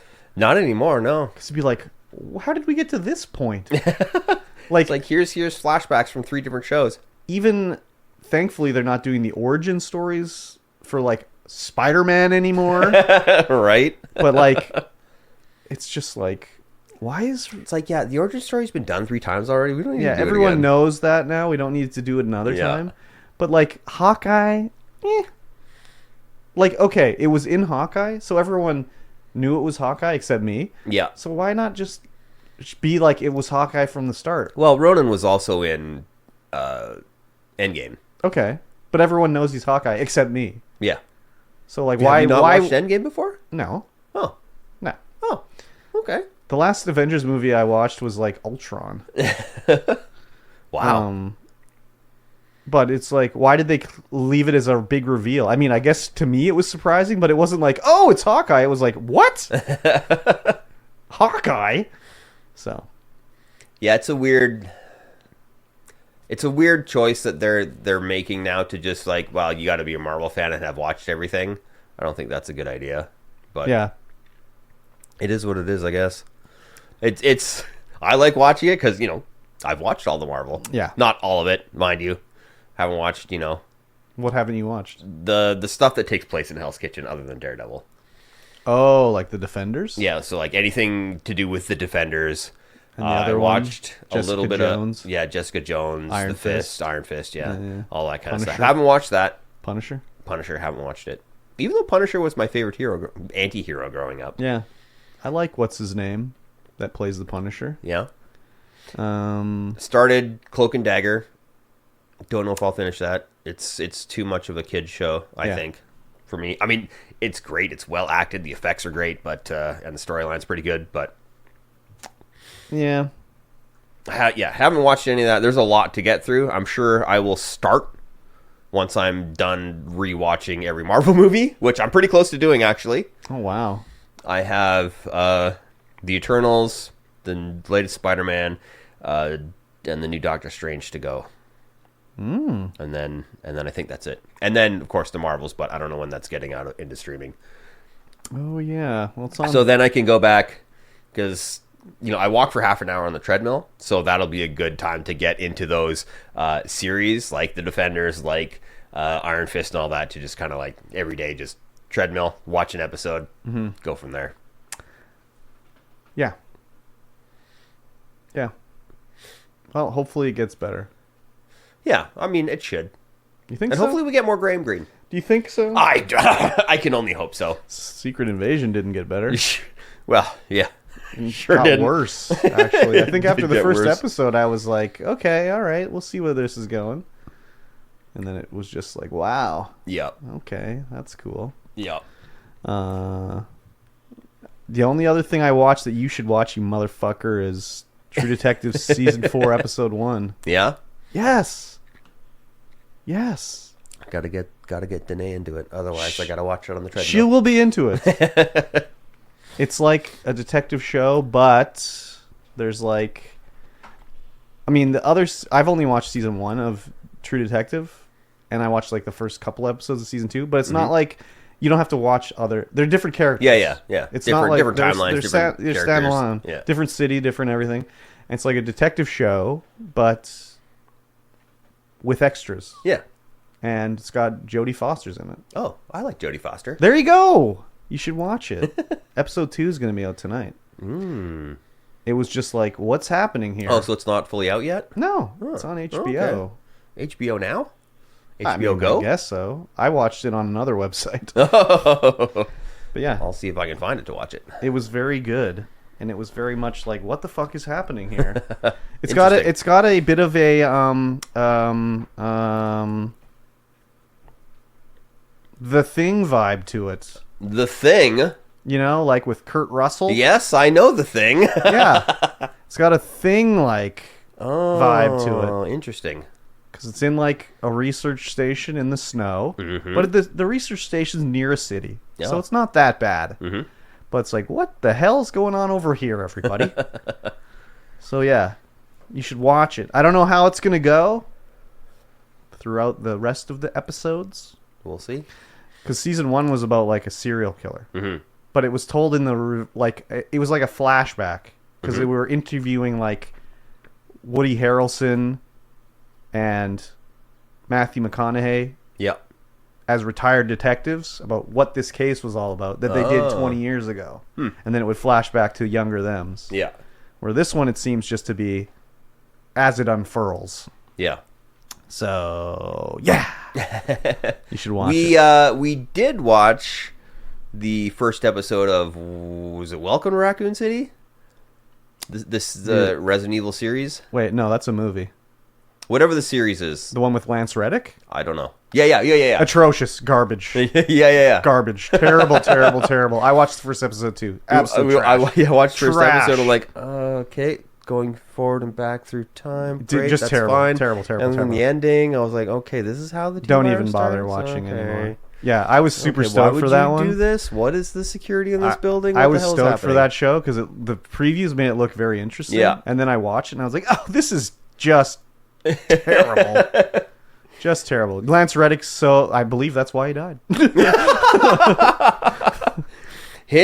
The best scene in that first episode is him when he gets called to the school And he threatens the guy's and he threatens dad. the guy, Yeah. and it's like, and the guy's like, oh, Wesker. Yeah. Oh, no, I'm sorry, we didn't mean anything. Yeah. He was so, I mean, anyways, he's a good actor and everything, yeah. but like, I didn't think his character was very good in that show. It's just, is it Albert Wesker? Well, I mean, Or if is he's it just supposed to be Wesker? Albert Wesker, yeah. Yeah. But could it be like he's like Robin in the Batman movie, where it's just like Detective Robin or whatever the fuck he Could is? be. He's just a Wesker, but high up in Yeah, Umbrella. yeah. No, I think he's supposed to be out. Well, I don't know. I mean, I don't know. But that movie that show was just fucking terrible, dude. Oh my god. Yeah. Yeah. Agreed. I don't think you should watch. I only watched the one episode, and I was like, well, this can't get better anymore. So, so Probably I didn't watch not. anymore. Usually, the first episode is the best episode because that's the pilot. It's Yeah, like, yeah, it's the pilot. Yeah, we'll I'll buy continue that watching show. this. This is what we want. More of this, please. That's what gets you hooked in the first episode, and then you want to watch more. No, thank you. Yeah. Yeah. You know what you want to watch more of? Uh-huh. Patreon.com/StreamVoid Yes. That's right. You can get in there. You can support this podcast with the hard-earned dollar reduced. For just $1 a month, you can get access to all of our bonus content and this podcast early. Yeah. You would get it tonight, actually, on Sunday when we're recording this instead of Wednesday when it would normally go to the podcatchers. That's crazy. You get a whole 4 days early access. That's pretty good. It is pretty good, especially if you like watching it listening to it on Monday on your way to work. Usually, like, Patreon podcasts are, like, a week early and ad-free and stuff like that. But, Yeah. I mean, that's the ones that I'm only really on one Patreon podcast. Well, But I guess this is ad-free when you listen to it on Patreon. well, everything's ad-free. Except for right now. No, there's ads on. We put ads on in Podbean. Oh, we do? Yeah. How much we made? I don't know. Nothing. But the ones that I like, the one I do is like not a time sensitive podcast, so you know, it doesn't matter if it's a week or a month early. You can listen to it at any time and it's still fresh. Yeah, generally. Yeah. More or less. Yeah. Very good. Yes, patreon.com/StreamVoid Pod. We should probably stream some more on this channel and get our affiliate back. Affiliate. Affiliate. Yeah, I mean, I guess it'd probably be better for just like, I don't know, for the channel points and stuff like that. Yeah. Like, I don't know if having the subscriptions is that big of a deal or whatever. It's more for the other options like VODs. Yeah. Stuff like that, you know? Yeah, for sure. So, yeah, we could do that. Yeah. Cool.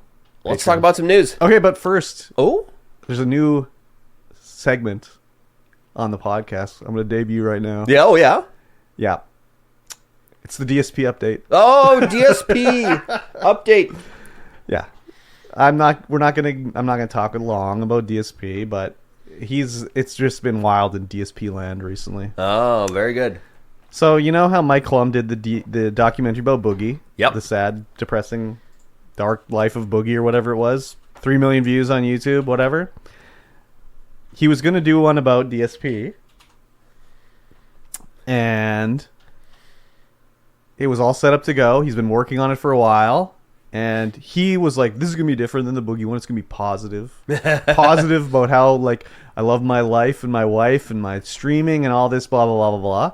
And I'm like, this guy's delusional, because when they record a documentary, they record it and they edit it on their narrative, basically. Yeah. So maybe he would be showing how he streams, but his natural, like, distastefulness would come through. Yep. And that would be in the documentary, and it would not reflect positively on him. Yeah. So I was like, this is great. I can't wait for this to come out. This is going to be perfect. Well, he canceled it. DSP canceled it. Oh. I think he figured it out. Like, oh, you know what? They're going to edit it the way they want to edit it. Mm-hmm. And it's not going to be good for me or whatever. So he canceled it, which sucks. But I mean, Mike Klum could still do a documentary. I think part of the problem too is, like, I think Mike Klum is like a real person that does real work. Yeah. So I think he was going to be like, I'm going to interview your ex-girlfriend. Talk to her. Or I'll interview your ex-friends from out east. Mm-hmm. And, I want to talk to your fans. Yeah. And I think DSP realized, like, oh, my fans are, like, handicapped. Like, not even as a joke. Like, literally, they're handicapped. Like, people have recorded videos defending DSP and be like, I'm, so-and-so I'm so-and-so on DSP stream. And it's like, he's taking advantage of, like, handicapped people. Like, he doesn't do it by saying, like, you should give me your money, so-and-so. But he'll be like, oh, I could really use a tip today, like pouring it on that's easily susceptible people would fall for. So he canceled that. So I think that's part of the deal. Mm-hmm. He also said, like, oh, I wouldn't be able to stream. I'd have to film. And, like, I need that money, so I can't not stream. That's why I stream 6 days a week, and I work so hard, and blah, blah, blah. Anyways, the other thing was that his wife came back on his stream for the first time in 5 years. She's not been seen in 5 years. Yep. And it was like watching two people that have never met and have no charisma interact with each other. It was like watching two strangers sit in a room. Wow. And he would talk over her and answer for her. She'd start saying stuff. And, like, he's so, like, what would you say? He's so, like not fragile, but, like, he's prefaced the stream by, like, we're going to have my wife on and we're going to talk about anything. And, it's not going to be like, we're not going to be trying to sell you makeup or anything. Like, don't ask her about, like, what her makeup routine is and anything. It's like, God forbid someone ask your wife a question about something she might be interested in. Yeah, right. So anyways, of course, all the people donated a bunch of money. He made, like, $300 in tips or whatever. Mm-hmm. So again, the week after, it was good. He's like, we're gonna do this. Occasionally have a wife. Oh, the next week she's back on to do it again, earn more money. Just very shady stuff. But yeah, so cringy. Oh my god. And the first thought was that when he had her on the stream was to get like reactions of people being rude to her and about her for the documentary. Yeah. Because she's gained a bit of weight. So she's like a larger girl now. Mm-hmm. And that was what the thought was. People were going to be, making fun of her and, talking about her weight gain and her looks and everything like that for them to put, like, in a documentary where they'll zoom in on the comments on something and be like, showing all the rude comments and everything like that, which people really didn't do. There was some, but it was mostly people just being like, oh, it looks so sad. Like, she looks so sad sitting there. And there was a thing where someone asked about having a kid, and DSP's like, we're not having a kid. And she just looked so crestfallen. Like, oh my God. It was just so bad.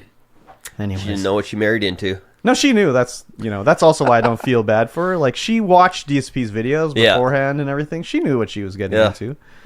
So, it's her own fault then. Yeah. But they live like hermits and they don't interact with humans, and they think everything is out to get them. He's so paranoid, and good old DSP. Good old DSP. I just rue the day that YouTube was like, hey, watch this video about DSP. You should check this out. You might like it. And I don't like it, but I can't stop. It's like a train wreck. You got to keep watching. Oh my God, he's just so, like, it's just astonishing. Like, how can people watch this guy? Yeah. Oh my God. I don't know. Well, it's because I don't. I mean, like I said, there's something wrong with them. People watching them, they're vulnerable. They shouldn't be alone. They should have people monitoring them, but they don't. So sad. It is sad. It's sad. Anyways, that's the DSP talk for this week. It's not going to be a reoccurring segment. It just was. There's so much DSP stuff happening this last while that I had to.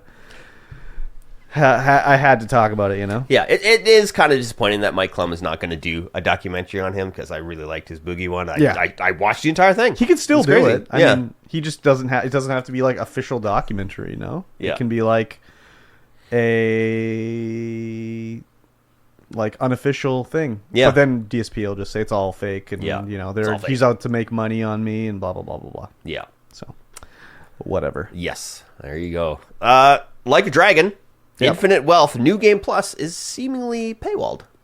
Yeah, so this is a bit weird. It's coming out, Infinite Wealth, Like a Dragon, sequel to Like a Dragon, Yakuza Like a Dragon.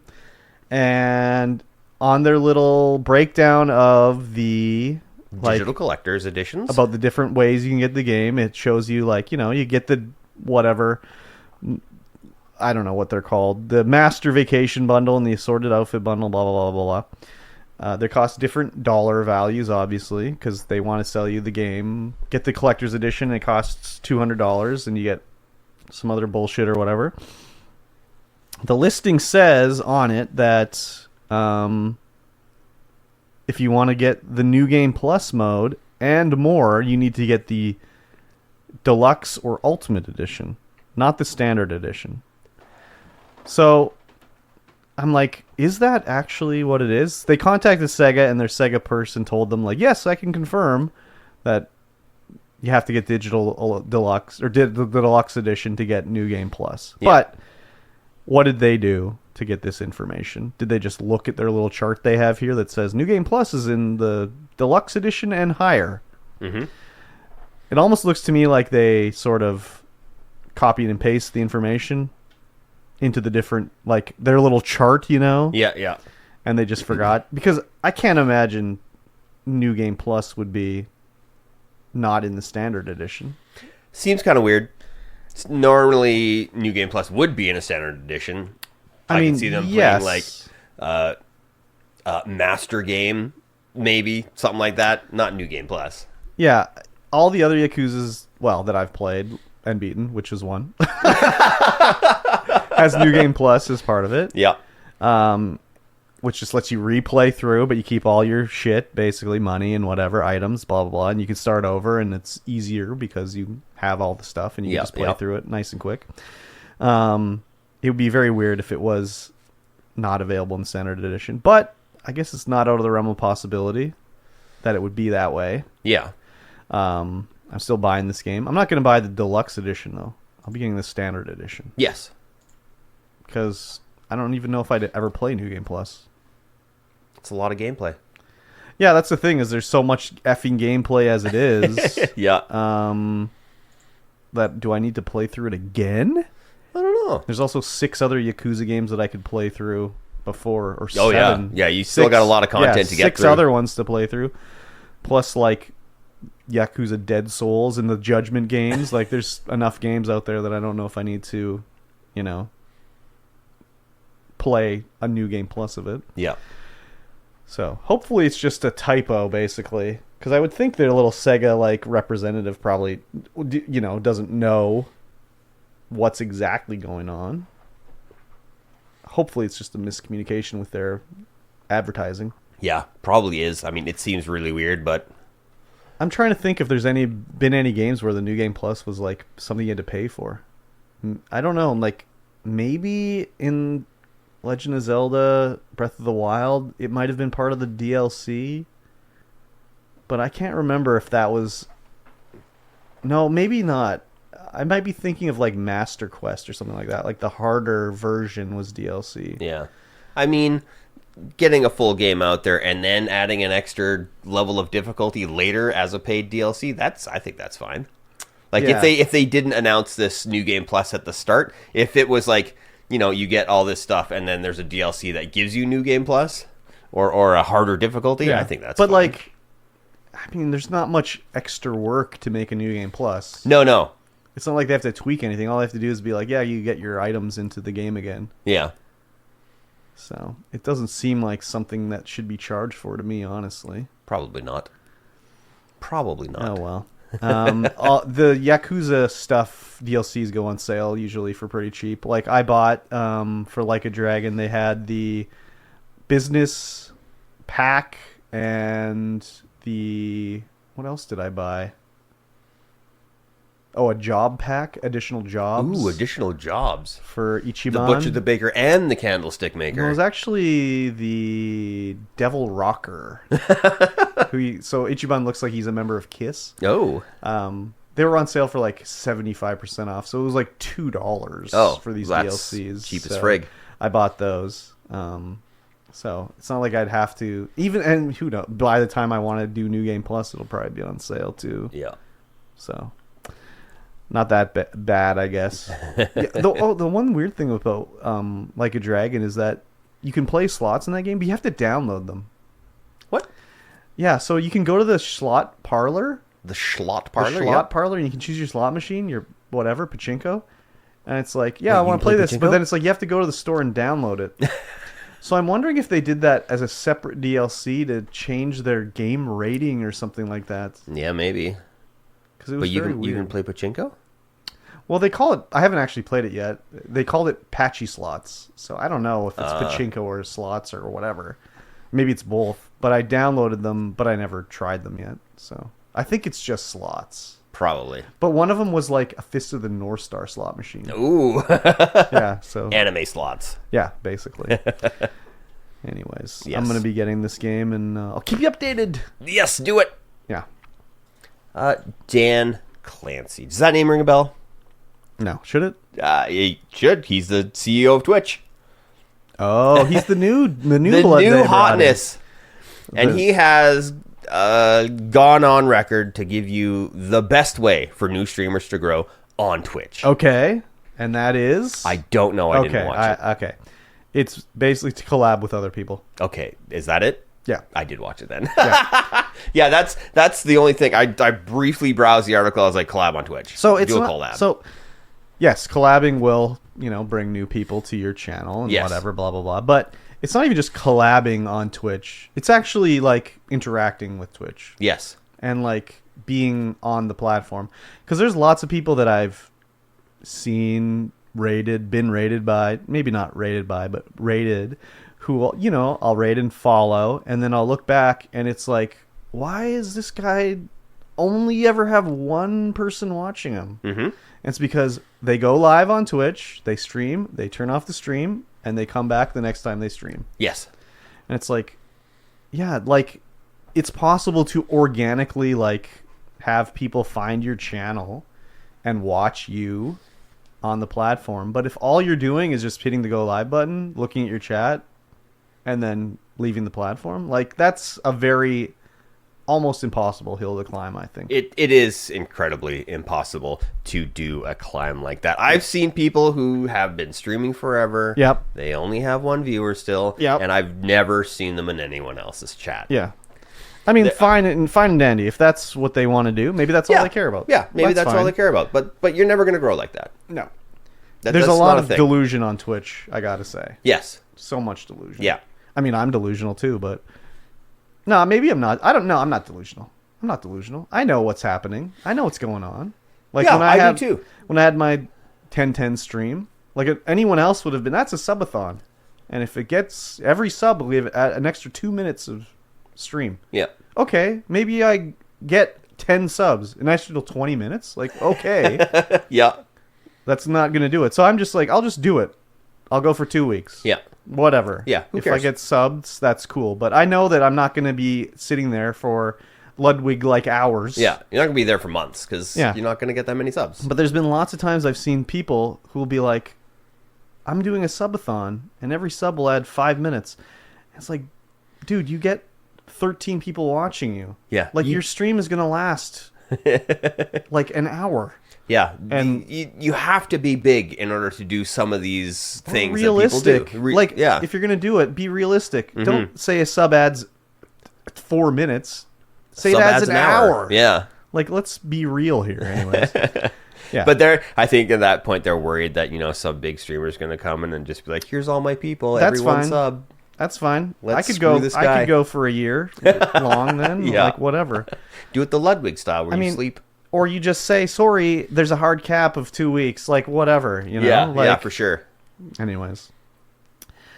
So yeah. Collabing, definitely a good way. Yeah. Definitely a good way to get out there. But yeah, you have to interact with other streamers. You have to be in other people's communities. You have to join other people's communities. Yeah. Unless... Which doesn't mean joining their Discord and posting on their self-promo channel. No. And that's it. That is not either. Being part of the community. No. You have to be in everyone's stream. No. You have to be posting on the Discord. Yeah. Interacting in the... the general chat, posting pictures, doing whatever you can to integrate yourself into Even the then, community. though, I mean, I don't even think that is... It doesn't always work. Yeah. Right? I've been doing it, with Streamers Evolved. Yeah. Just posting. And I still only get the couple people to come in. Yeah. And that's usually, Silvertide will come in and say hello here and there. But I will also go out and interact with everyone who's been live. I will be in their stream. I will interact with them, but I haven't seen them in my stream yet. Yeah. Well, if I do ever, Yeah. Who knows? Yeah. I mean, again, it's just... I don't know. It's not really like...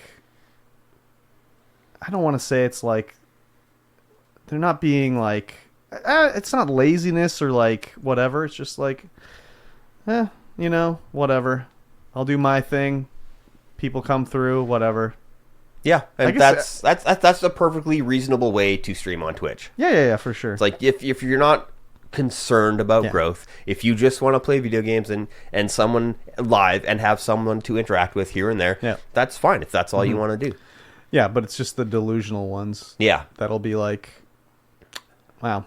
I don't know if I've ever said it on here, but there's a guy that I know who did a whole thing about streaming and did a twit longer about it and how they went to TwitchCon and, Oh, yeah, we did talk about that where he... Didn't seem like it mattered that I was there. And I was like, yeah, it didn't matter.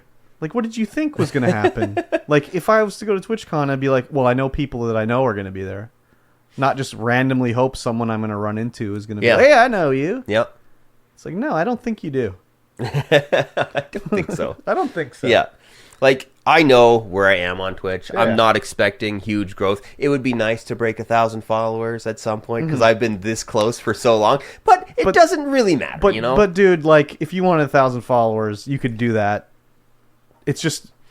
You're just doing your thing on there. Yeah. So, like, whatever. If you just did Minecraft for 2 weeks, you'd have 1,000 followers. Easy 1,000 followers. Yeah, like, no problem. Yeah. But followers don't mean jack shit. No, it doesn't. Like, I got, 2,500 followers. Like, who the fuck cares? Yeah. That doesn't mean anything. No, it's all about those that come back and hang out. They have to be viewers. Followers means absolutely nothing if you don't have the viewers. Following is free. Following is free, yeah. It doesn't even matter. Viewing takes man hours. Yes. Those are not free. So,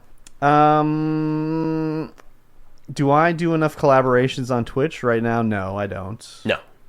But I will say that people that I were collaborating with before maybe are on a break or aren't streaming or whatever, Yeah. So I would like to do some more stuff, but, just got to find the right people. Yeah. Like, I could collaborate with anybody tomorrow, Yeah, whatever. for sure. But it's like, is it going to be someone I want to deal with, or we have the same sort of whatevers going on, Mm-hmm. So it's a little tough to find that way, but again, it's just finding the right people. Yeah, for sure. Yeah, for sure.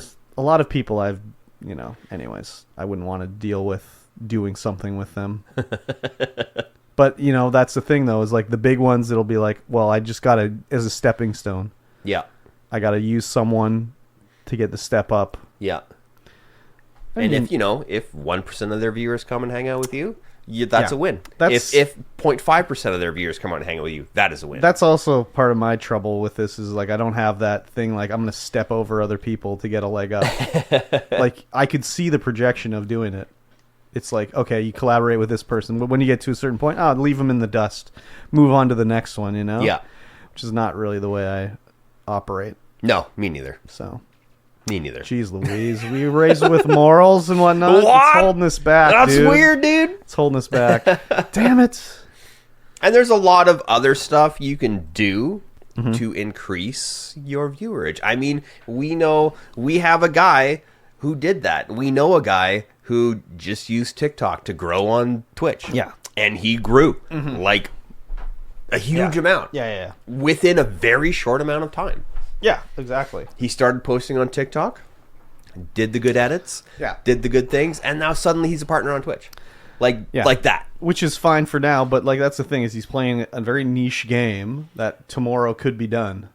He is playing a very niche game that tomorrow could be done, but it is also a game that has been proven to have legs. Yeah, no. I know, but like, Yeah, no, you're not wrong. Those kind of games, they could just fade out. But that's the thing is, really, like, is anyone overnight. going to continue?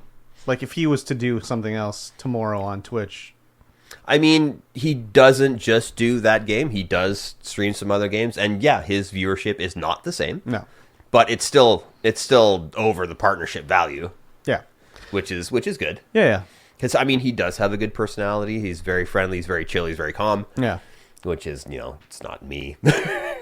Definitely not. I'm definitely not like that. Yeah, but yeah, it's just him. Yeah, that's what he's doing, and it's working. So that's good. There's not enough hours in the day for me to do a TikTok and post it on Twitter and also make a YouTube short and then probably put a reel on Instagram.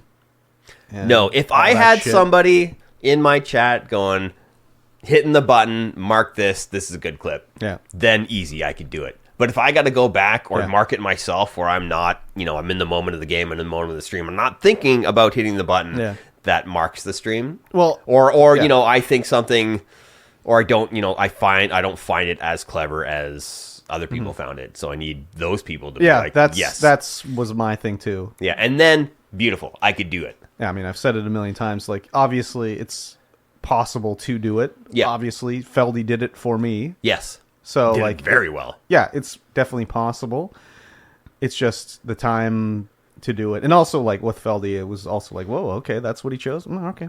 Yeah. I wouldn't have ever chose that. Never chosen it, he but did it, and it's million like, okay. views. Yeah, okay. He saw something there that I didn't, so, okay, whatever. Yeah. And that's, it's too bad that it's too bad that he's a real man with a family, a real man with a job family and a plan. baby. God damn it. Why couldn't he be a shut-in? I mean, I learned a lot from his time. Oh, yeah. For sure. How to do things. Yeah. And yeah. Well, yeah. But yeah, that's the thing is, like, I can stream it, but then, when I'm not streaming it, I'm at my actual job. Yep. Exactly. So it's like I can't do the other stuff that needs to be done. Exactly. So, anyway. With London VZ, I have given him, like, just, I was like, you know what? Stream your game, play your game, but don't make that your entire thing. Yeah. You need to edit. You need to put out shorts. You need to do this. You need to do this. And yeah, his shorts game is, like, unreal. He also needs to output his YouTube videos to 2K. Yes. I've told him that. Or 4K. Well, he needs to listen to you then, because he didn't do it, because his video looked like shit. Well, he needs to re-upload it. Yeah, the quality. I was watching, like, this is a smeary mess. I can't watch this. It's a big schmeary mess. Yeah. So. Which is unfortunate because the editing in it is so good. Yeah. He's gotten really good at editing. He needs to re-deliver it at 2K. Yeah. And re-upload it. Yeah. Anyways, whatever. Yeah. So, anyways, again, like, right now, I have a plan for streaming and all that stuff with Twitch and video stuff. We worked on it on the 1010 stream. We stayed up late one night, and a few people, me, Tiny, Pirate Gaming, The Tank, Pixacat, just stayed up talking about what we're going to do, not what we're going to do, but what the plan should be and how to go about it and everything, which is still going to happen, but I kind of threw a wrench into the plan with Yakuza Like a Dragon, whereas, like, I must play through this to get ready for the new one. So we're supposed to start in the beginning of the month, basically, but it's delayed a little bit. And I'm hoping, I'm not hoping, but I'm thinking shortly work at the warehouse is going to slow down, and I'm going to be back to my, like, half-day sort of thing, which sucks, but it's also not that bad because I get paid enough, so it doesn't matter. But I would like to get paid the full amount, but anyways, even if I only work half as much, it's fine, you know? I can go back to doing like the stuff editing during the day and blah, blah, blah, blah, blah, blah, all that shit. So, yeah, I find I can't commit to anything like that yet. No. Not until the Game Hub saga has run its course. If it runs a course. Yes. Once that's done, then maybe I can think about things. Because right now, you may have noticed that I stopped doing YouTube. Yeah, over the last couple weeks. Yeah. I mean, I was sick. You were sick, but and... I also feel like the passion to do those kinds of videos isn't there. Oh yeah, it's not there. I don't enjoy editing gameplay videos. Yeah, I just don't enjoy it. If I was to suggest what I've been doing for those, rather than you doing that, is I've been doing the like first hour, or whatever, because it's very minimal stuff you have to do. Yeah, just sort of like clip off the start, clip off the end, whatever, and do the first hour, which is, I mean, the views aren't superb or anything like that, but you know, I'll upload one and it'll be like, oh, I got 200 views the first hour of the iron while the iron's hot or whatever, you know, and gives, you know, people check it out, whatever. It's easy to do. But the thing with that is like, you can't be doing it like you were doing it, where you'd be like, I'll edit out the part where I'm not talking. With those ones, I find you have to be sort of commenting the whole time or whatever. I like to do it where I edit it out, but I don't think I'm interesting or funny enough to keep that going. I mean, I'm sure if I kept doing it, I would get better at that kind of stuff, but you know, I was just doing it to try and get a video out every week. Yeah. So my mental state at some of those, you know, recording some of those videos wasn't the highest, where I didn't have the full energy, the full everything like I would normally do during a stream. Have you tried cocaine? Yes. I mean, well, anyways, you know, it's a different beast for whatever, but I think you're selling yourself short about being not interesting enough. So, I mean, whatever. Well, thank you. That's like a thing where it's like, yes, you know, you can hear the positivity coming at you, but you have to like actually, you know, take it. I have to sit down to record a video already hyped up and be excited about that. Be excited about what I'm playing. But like, are you okay? Well, anyway, like what I'll say right now is like, you're excited to be playing Tomb Raider. I was extremely excited. So why wasn't that something you were doing? It's a good question. Okay. It's a good question. There you go. Like, I would say, personally, like, for me, if I was doing the Tomb Raider, I mean, I don't know how you're playing it or whatever, but I would be like, oh, I'll just hit the record button. And then, you know, at the end, it'd be like, oh, there was something there. Okay. If not, okay, delete it. I think with that kind of thing is that I have a lot more fun playing video games if I don't have to comment over them. Okay. Unless it's something that's extremely competitive, like, you know, Apex, like the finals, like those kinds of games. But in a game like Tomb Raider, I'm just enjoying it, just huddled up down here. Well, that's, I mean, not that I watched that, but those are big on YouTube too. Yeah. Yeah. You just upload it. Tomb Raider, Soviet installation, no commentary. No commentary? Upload that. I always click on those and say I'm not interested. Because I don't give a shit to see someone's no commentary video. Do I. And I want to be able to put out a video that I would want to watch, right? Yeah. Well, that's fair enough too. But I mean, if you were just trying to do the one video a week, just to have something going, that's something to do. Yeah. Anyways. That's true. Twitch and YouTube. That's a thing. It's the combo attack. Speaking of Twitch and YouTube, the completionist, Jirard, is back. How we've missed him. For the month he was gone. For the month he was gone. He's back. He's making videos. He's streaming live. He's going hard. So, and everyone has forgiven him. No. As a quick refresher for this, Completionist had a charity where he was collecting money that they didn't donate for 10 years. They held on to it. Yep. And he, you know, said that he was for years he would say how they've donated all this money and they're big donators and we're helping out this company. They never did anything. They got called out by like Carl Jobst and Mudahar with their videos. He kind of, said that was not the story and it was a lie. And, I'm talking to lawyers. And then Carl and Mudahar were like, here's the whole audio of our interview. Take a listen, see what you think. And it was like, oh, Jirard's a real dirtbag here. Yep. Implying he will bribe them to squash the story and all this stuff. So he posted a reply on YouTube saying like, nope, it's all not accurate and blah, blah, blah. And also my mom died and she died and she died. Yep, mom died. And she's not with us anymore. She's actually died. Yep. So please donate money. Yep. And he kind of looked like an ass. And yes. He went away for like 3 weeks. And then it was like, well, you know what? I still got millions of followers on YouTube. Not everyone's going to know the story. Mm-hmm. And I'll still get views. So here's some videos. I need to make money. Yeah. And now that I don't have that $600,000 sitting in my bank account anymore. Yeah. So he went live on Twitch. And the mods were working overtime, deleting any comments that were negative towards him. And he got a bunch of subs and all that shit from other people in the stream. Mm-hmm. And he started uploading his videos. And even he didn't even post like another like my apology video or anything. He just inserted a clip like not even at the start of his Super Mario RPG video.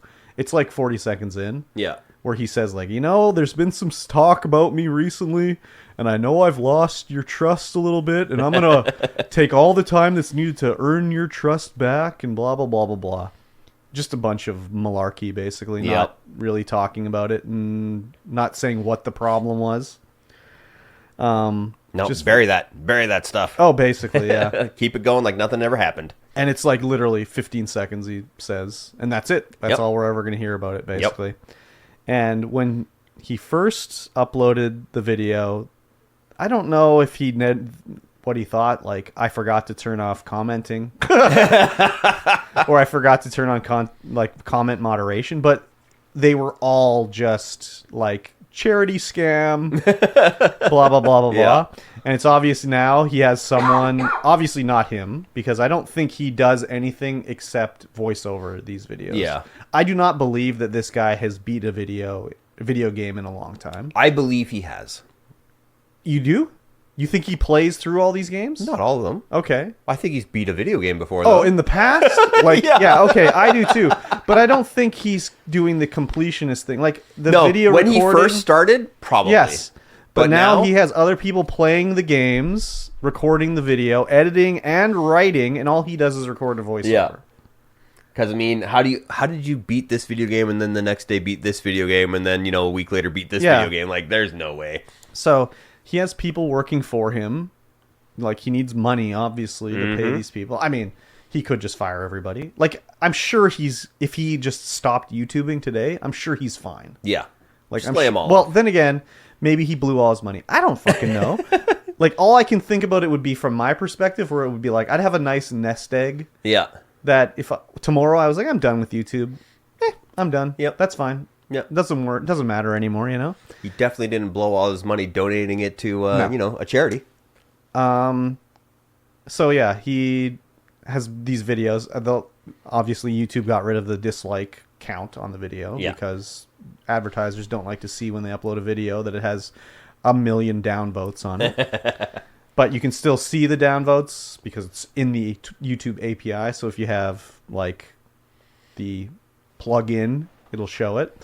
And Pixacat screenshot, she has it, so she screenshotted them all for us. And they're like, downvotes are like 3-1 comparatively to the upvotes. Super Mario RPG, 25 years later, Nintendo Classic, 7.4K upvotes, 28K downvotes. What do we got? Nintendo, top 10 Nintendo Switch games, 2024 edition, 4K upvotes, 14K downvotes. Yeah. Sonic Superstars, 2.7 upvotes, 9.3 downvotes. Yeah. And usually these guys that fuck up, they go away for like a year. And then they come back. Like if you think when Shane Dawson did his thing, he was gone for a year. I mean, they're a little different. They don't do video game stuff, but like, you know, all these guys that get canceled, sort of take time off, come back, hat in hand, like, oh, I'm real sorry about what happened. Jirard's like, nah, 3 weeks is fine. Yep. We're back on it. 3 weeks is fine. Which I did nothing wrong. Speaks a lot to him as a person, basically, Yeah. I feel. Yeah. It's just like, no, I need the money. Mm-hmm. And like, I mean, obviously he's still getting money. The videos are still, you know, getting 100,000 views, whatever. Yep. So he's getting advertising money. He went on streamed, got a bunch of subs and all that shit. Mm-hmm.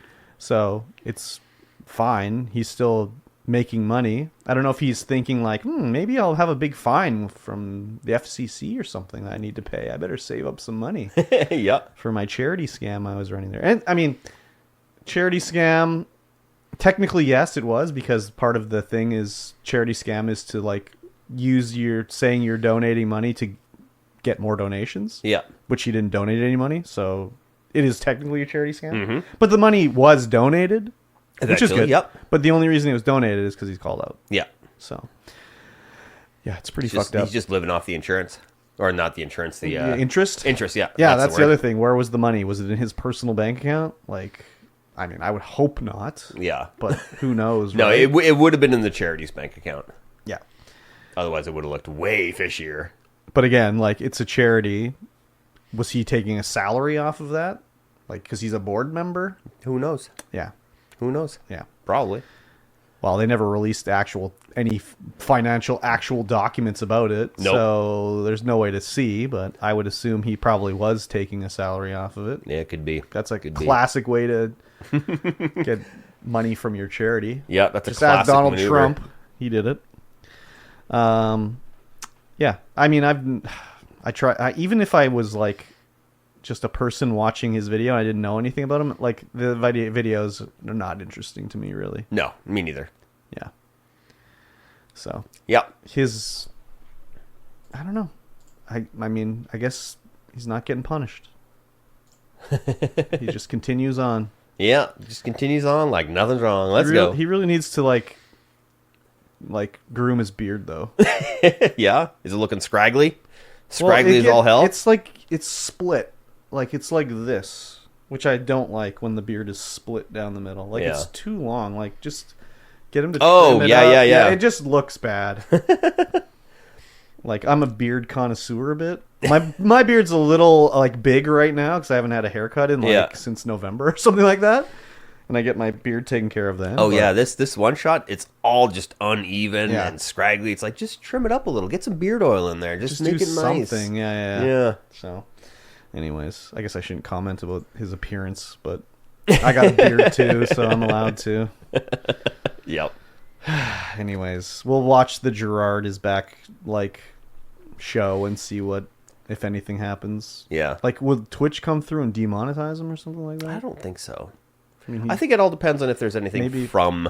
if something happens legally. Yeah, if something happens legally, then maybe. But that's the thing, though, is he sort of made Twitch look bad because he's like, yeah, I'm donating all subs and bits, but he didn't. He kept that shit. Yeah. And said oh well, I have to pay to run these events, so that money has to come from somewhere. Even though before he said, I'm paying for these events personally, yeah. It's not coming from the charity. Yeah. So Twitch has demonetized people for less than that. So Yes. and banned people for less than that too. So. Yeah. Anyways. All right.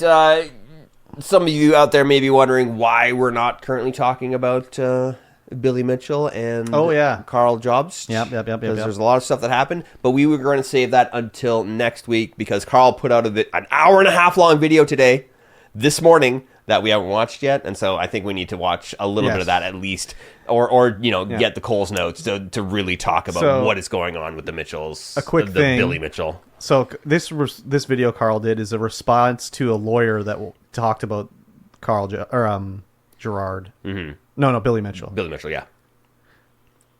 And I think I watched his video already. Yeah? The Billy Mitchell one from this lawyer, what Carl Jobs is going to rebut. So I already have half the story anyways. But yes. Oh, very good. I'm not going to talk about it now. We're going to watch it. This video, we just got linked to it. I was literally walking to the studio. And it's like, damn it, I wish I had time to watch this. Because I'm sure it's going to be something I'm interested in anyways. So. Yeah, for sure. But yeah, Billy Mitchell's a wiener. Yeah, 100%. Yep.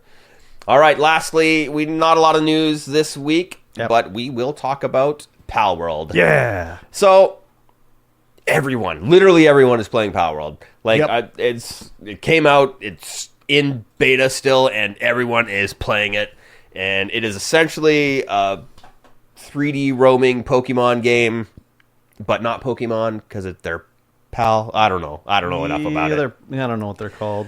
Palymons. Yep. But a lot of accusations to come out against them for using rip-off Pokemon and AI to generate some of their art. Well, it's not so much rip-off Pokemon. It's more like they've sort of taken like the design or very similar designs to create their dudes. They've essentially taken parts of Pokemon and slapped them onto all together to make different monsters. In there, it's like inspired by would be probably what they say. But it'll be like, the examples that's Barbie Elite on Twitter have, like, they'll show this pal, whatever they're called, pals, and it'll be like, this one has Sobble's fin on his head.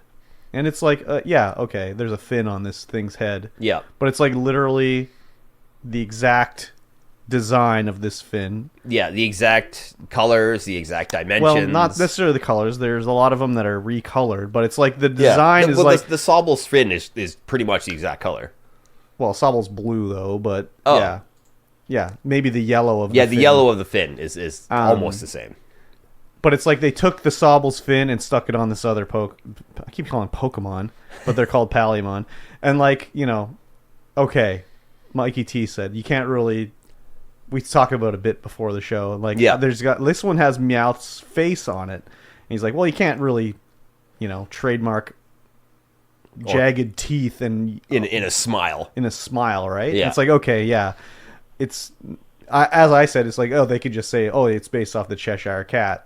Yeah. But when you look at them side by side, it's like, yes. Yeah. It's just a face swap because it's the same eyes, the same pupillary distance, the same pupil size. Yeah. The eyes are a little bit set further apart, but it's almost the exact same. And it's on a cat pal. Yeah. Like, oh my god.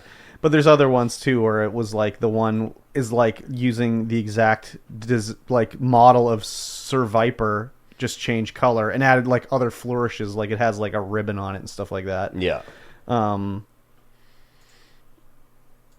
It's pretty blatant. So it almost looks like they like somehow got the models, like ripped them from like the Pokemon game and just like, take the head off of this one and slap it on this one, because there's some like, they took Giratina's face, which is like a different style Pokemon. It's like more upright standing style Pokemon, but they took the head off of the Giratina and stuck it on this crab one as its little crab face. And I wish I had played the game before I saw this, because I would be interested if I would have been like, oh, that thing has Meowth's face, or like that looks like this from Pokemon. Like now, if you play it, you're just gonna be looking for that. Yeah, well, I mean, I'm seeing it now. Like this one here, I would have been like, that's Cinderace, but like green. Like it's changed a bit. It's like here's my homework, but change it a little bit. Yeah, just so it's not quite the same. So. Is this going to be a bad news, like, for them? I think it all depends on how the Pokemon Company approaches it. They're not very litigious.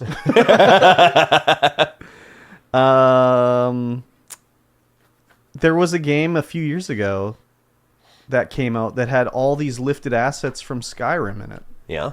Yeah, it was some fantasy game. It was, I don't know what it was called, Dance of the Dead or something like that. It was a terrible game. But people were like, look, they stole this from Skyrim and this and this and this and this. Yeah, it's going to be interesting to see what happens.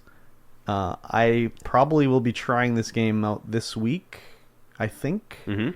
So I'll report back on my findings. It kind of looks like it would be up my alley, but it also kind of looks like... Well, first of all, the guys that made this one, what are they called? Pocket Pals or something like that? I can't remember what the company was something called. like that. Pocket Pals. They made Craftopia, which we played, which was just a fucking disaster of a game. Yeah, which is unfortunate because it had a lot of cool ideas in it. That was the problem. It was just like they were like, throw everything in it. Oh yeah, it was the kitchen sink for sure. Yeah, like any idea, they were like, yeah, we want that in there, sure. And then everything was just like, oh, it's just not good. No, they didn't. I mean, we did play it in the same state that Palworld is in beta. Well, this game looks like it's better shape than They probably took what they learned from Craftopia and slapped it into this, which I would assume that any good company would do. But it looked a lot like Ark too. Yeah. And I was just like, oh no, it looks like Ark. Oh no. I actually, when I was browsing through some of the stuff for our research chat, someone actually messaged me and was like, hey, you want to play some Palworld later? Oh, sheesh. Yeah. It's been one I've been watching for a while, but I can tell why they only showed certain little pals off in their trailers before. Yeah. Because the ones they showed before were not, like, so obvious. Where these ones are like, whoa, baby. Ah, they're just placeholders. They'll change it later, right? It's still in on beta, right? Yeah. I mean, that's what they could say. Yeah. Or what they'll say is something like, oh, we outsourced these, and we didn't know that they were using, inspired by Pokemon things, so we're updating our models and blah blah blah blah blah. But I'm expecting Nintendo and Game Freak and the Pokemon Company they're preparing they're sharpening their pencils. They're doing something right now. I'm pretty sure.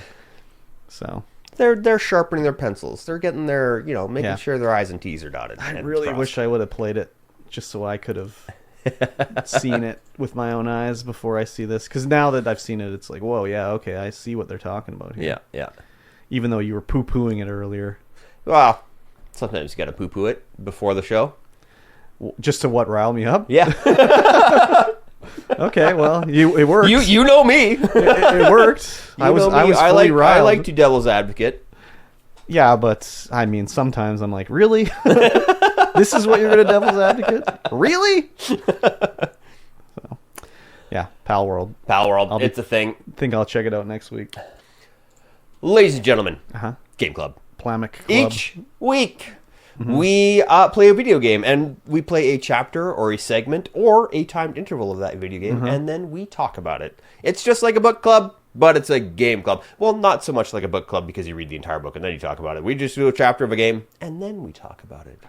Yes. And you can join us as well. Normally, the games that we play have been given away free on Epic or are on Game Pass, so it's very cheap to get in and to join us. You if you look down below, there's a link to the Discord. That is the Purple Room Studios Discord, and each week there will be there's just a post in the forum, and you can write your experiences there, and we will interact with them and read them live on stream.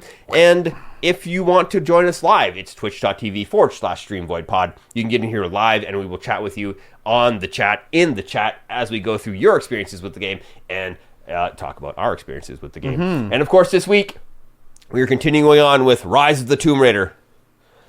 A very, very good game. Yeah, it's in my opinion. Yeah. It's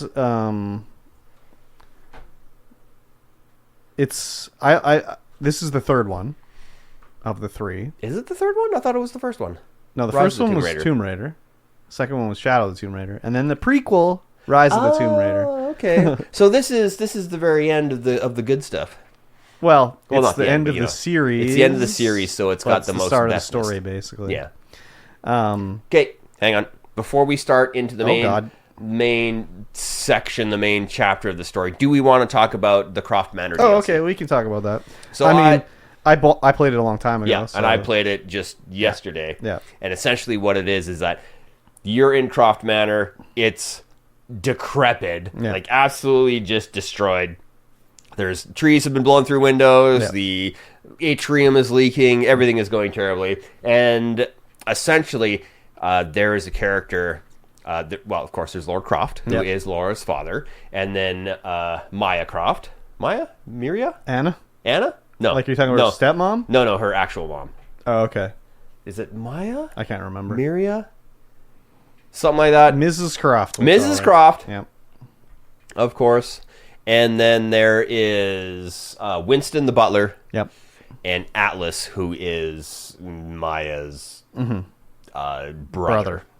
He is also the executor of the estate. Because, of course, Lord Croft committed suicide. And you keep saying Laura. Lord. Oh, Lord. Lord Croft took his own life, and Amelia Croft died tragically in a plane crash over the Himalayas.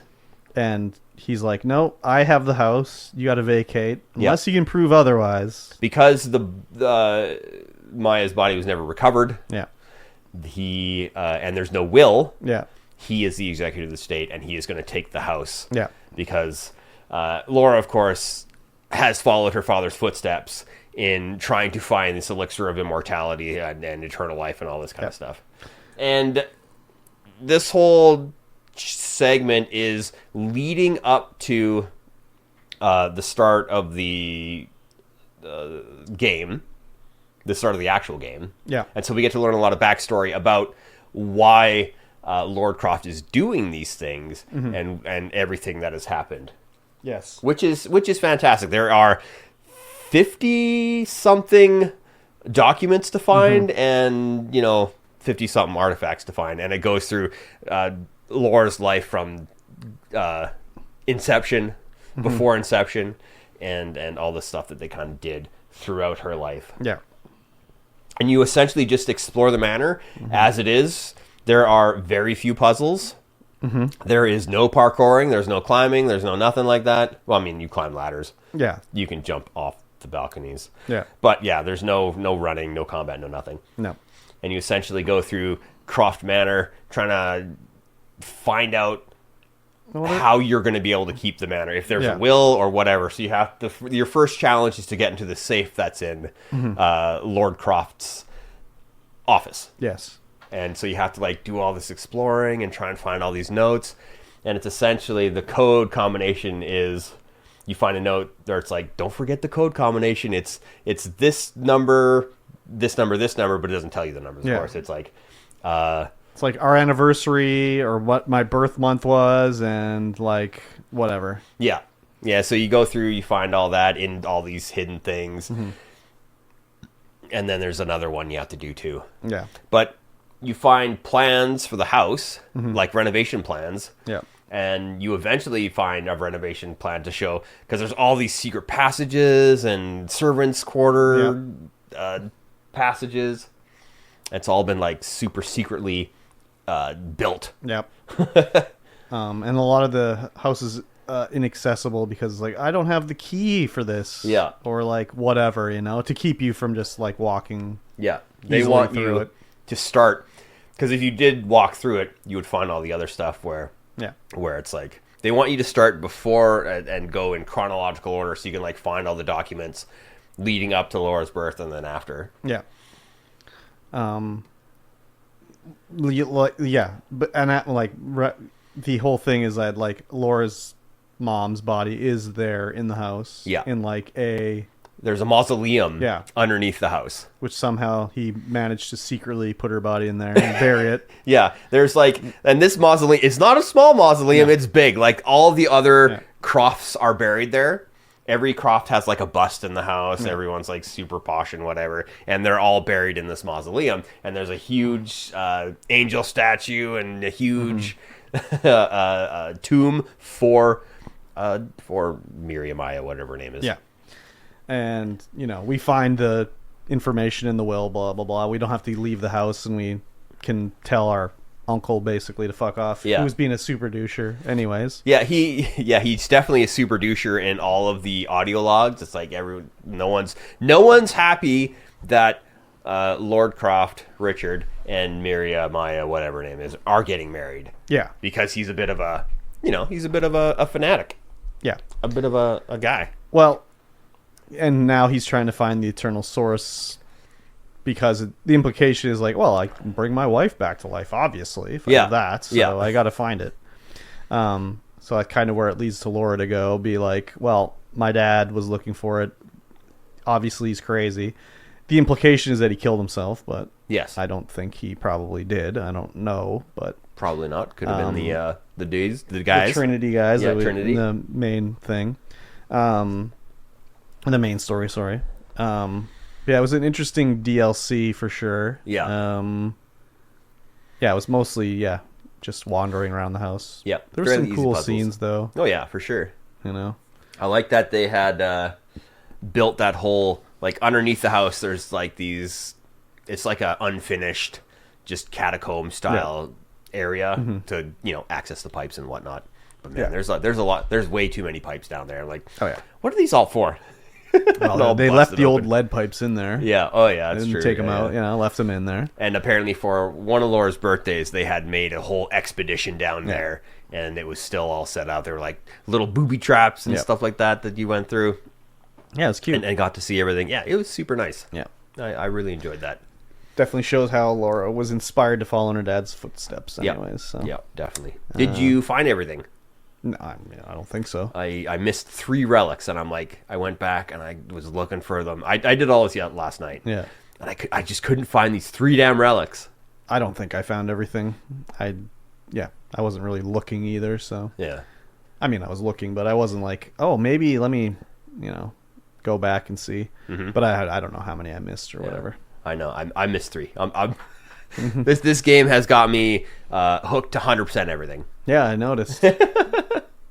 All right, let's get into the main story. Yep. We're in the Soviet installation, and I put in hours into this area. Yeah, I mean, trying I to did just too. get everything. I didn't get everything, but I did spend a lot of time in the area. Yeah. Faffing about, There is a lot of combat with regular humans in this area. So whether you're playing the sneaky route or the just run in there and blast everyone route, I mean, you don't really need to sneak in this game. you definitely don't. Because the guys are a little bit dumb. Tiny bit. They never know where they're getting killed from. Nope. So there'll be like 3 guys, and they'll be like, well, I put an arrow through that guy's head. And they'll be like, we're under attack. And then they look around a bit, and I can just kill the other 2 guys. Yeah.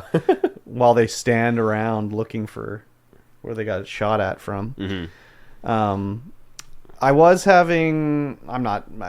having trouble or anything, but there's certain things where it's like, God damn it, why are they showing me this? So now I know. I found there's this in the middle of like the map, there's a little sort of sawmill. Yeah.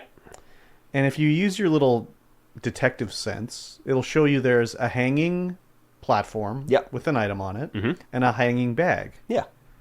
And I'm just like, how do I get these items from these? Yeah, me too. And I couldn't get them. Nope, me neither. And I know now how to do it. Oh? Well, I'm sure it's the combat knife.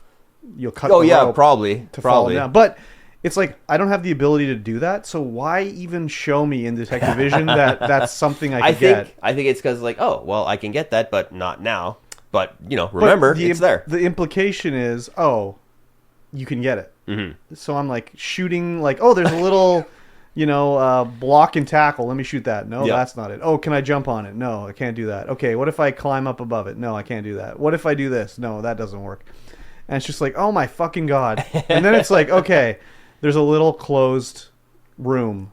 If I can get in there, maybe there's a switch. Yeah. You can't get in the room. So then I'm like trying to figure out, what am I missing to get in this room? Like, I can see a locker in there. What do I have to do? Like, it was just so frustrating. Yeah.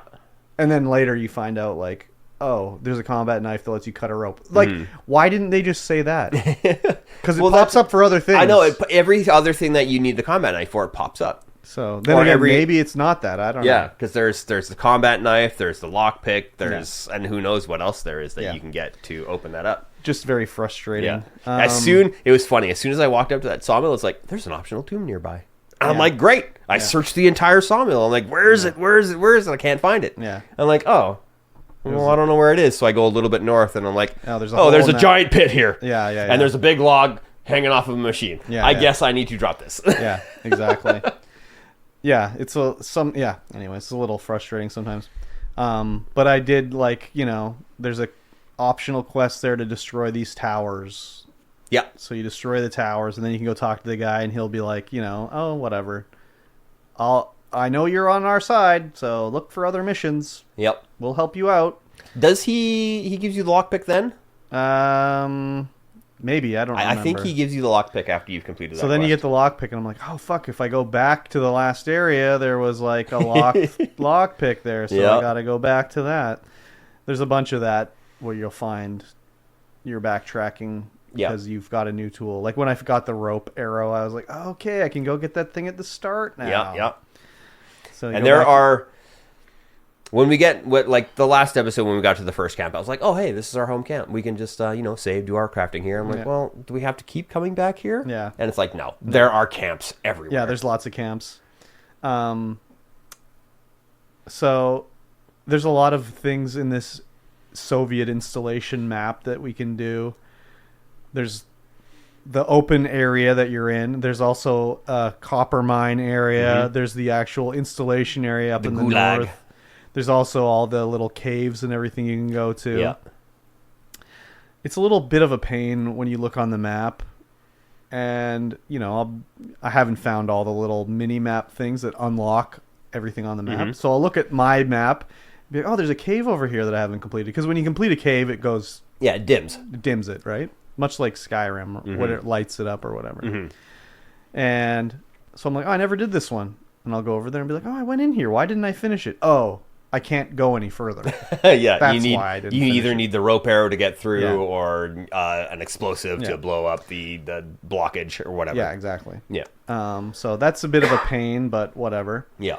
I did get up to where you need to go. So on the way up to the installation, you have to kill these guys, and then there's a little cabin you have to break into. And you break in there, and there's a guy. He's like, hey, I'm on your side. Why don't you buy some of my stuff? And I was like, oh my fucking God. You can spend these goddamn coins. So there's two different types of coins in the game. Yeah. There's like the single player coins, which I thought were the same as the other coins. And then there's the stupid mission pack coins as well. Yeah. So then I was like, oh my God, these coins have value. This is incredible. Thankfully, I've been picking them all up just to clear them off the map anyways. What'd you buy? Well, I bought the little thing to zip you up a zip line. Oh, man, it's so handy. And then I can't remember what else he sold, but I didn't buy a weapon. No, I didn't have enough to buy a weapon either, but I did buy the zip line. I bought the laser sight. I bought... Oh, maybe that's what I got too. I bought the suppressor. Yeah, I think I bought those as well. I have enough weapons. I don't need another weapon. I'll buy one eventually when I got more money, but right now it was just like, I've got the bow, but then if you look in like the pistols, I have like 4 different pistols. Yeah, you tend to, once you get the one pistol, it unlocks all the DLC pistols, I think. Exactly. So, and it's the same thing with when I got the assault rifle. It's like I have like 4 different rifles. Yeah, so, like, who the fuck cares, right? But we get captured and we get knocked out, and then we wake up and we're in the room tied to a chair with Anna there. And I'm like, oh, that's weird. And I was like, I was just like pointing my finger. I'm like, you son of a... Yeah. I was like, she doesn't have a bruise on her face or anything. Not a bruise, not anything. How did you get here? Yeah. Because you're a collaborator. Yeah. So Laura's kind of confused, and they're trying to get the information out of her by like pretending that her stepmom has been captured by them for whatever reason. It doesn't work, so she's like, all right, get me out of here. This is not working. And then Laura's like, oh my God, you bitch. You screwed, Yeah, you were using my dad, whatever. She's part of Trinity. Yeah. And we get locked away into prison, and then we meet Jacob, who's like, hey, you should help me out here. Yeah. She's like, I'm having trust issues right now. Yeah. Maybe I won't help you out. But she lets him out, and then, they go on their... We have to escape from the place with him. Yeah. But he doesn't help. He doesn't do jack shit, so... But you do get separated at this time. Yeah. But we do discover later that Jacob is a certified badass. Oh, yeah. Yeah, when he kills a guy later at the coal mine, I guess, or uranium mine. I can't remember exactly. Well, even in the gulag, you go walk through that one area and everyone's just dead. Oh, yeah. You're like, what the hell happened? There's a cutscene where he grabs the knife from the guy and stabs him in the gut. Yeah. And then the guy dies immediately. And as I was streaming it, I was like, wow, that guy died really quick from just a simple stab to the gut. And then I think it was one in the mosh in the chat said like, well, he knew he was beaten, so he just died out of respect. It's like, yeah, okay. And while we're doing this, before that happens, while we're doing this little gulag area, we do find some audio logs where Anna is kind of remorseful that she had to do that to Laura. Yeah. But the mission must go on, and of course, what's his face, the leader of Trinity in this area is like, I don't know if I can trust Anna. Yeah, she's like, you're feeling for Laura, whatever. Yeah. As I'm watching this cutscene where they're talking, you know, I was like, Laura, just shoot him in the head. Right? Everything is solved if you just shoot this guy in the head. You've killed 100 other guys already, so what's this guy? Who cares if you kill him? But no, that doesn't move the narrative along, so they gotta let him live. Yeah. We do get an optional mission in this area that you can find. Okay. It's like not one that you pick up, but it's to destroy all the red laptops. Oh, yeah. I got that by accident. Yeah, I know. Me too. I was like just blowing stuff. I was like, oh, bing, destroy the laptops. Like, I didn't destroy them all. I got them all. Yeah, I didn't complete that one. I did do any optional side dungeons or optional tombs, because it's like, what ability am I going to get from this? Yeah, any of these bigger optional tombs, you get a nice passive ability or active ability or whatever it is. Yep. Which is very nice. Yeah, for sure. I liked escaping from the prison. I would just like arrow guys in the head from across the map and stuff. So fun. I like it that when you scan them, it'll be like if they're yellow, no one can see them. So it'll be like, oh, he can take an arrow to the head up there, no problem. I would scan during combat at all. Oh, yeah. If they're red, someone can see them. And if they're yellow, that means no one's watching them. So you can like kill them or whatever. Though, up to this point, whenever I killed anyone, Laura would take out her bow and like choke them to death. Yep. Where all of a sudden this time I was like, oh, she killed him with her ice axe. Oh my god. I haven't had that happen. Yeah, she just was like... Maybe it's when you have your AK-47 or whatever out instead of the bow. But I was like, oh my god, that was brutal. So yeah, I just kill everybody. This whole section, and because I had bought the silencer, I was using my silence pistol. Oh, so yeah. Like, boop, boop, boop, boop. No, I just use the bow. It's just fun. Yeah, bow is very fun. Yeah. We get out and then we have to like, it's another one. Like they keep doing these. They're losing a bit of their impact now where it's like you have to run while stuff is happening around you. Yeah. So this one is the helicopters attacking the train and it's like blowing the cars up and blowing the track up and... Yeah, high intensity. Yeah. We have to jump into the river and like run away from the thing, and then we have to run again from the helicopters. It's shooting up like the cave entrance or the tomb entrance where we climb up into it. We eventually meet up with Jacob again, and he's like, "Well, I'm going to my village. I hope to see you eventually." You eventually fall into the river, and he pulls you out, resuscitates you. Yeah. And she's like, "I've got to," He's like, "Well, why don't you just like." You can still find the source, but like, why don't we just like not tell everybody? She's like, nah, I'm going to tell everybody. No, this can advance medical treatment by thousands of years. We can agree to disagree on this one. Yeah. So it was interesting anyways, but then we have to get back to the main area. And I think this is at the point where it's like, hey, the Baba Yaga's nearby. You should really Here's go. all of these optional quests. You should go do the Baba Yaga quest. Mm-hmm. And I was like, well, I think this is the DLC quest Mikey T was talking about. It definitely is. So I was like, I'll take care of the Baba Yaga while I'm here. So I took care of the Baba Yaga. So now that I know that this is the third game, the Baba Yaga makes more sense. Why didn't it make sense? Well, because I think that now I'm pretty sure that Far Cry 5 came out before this. Okay. I was trying to figure out who copied who.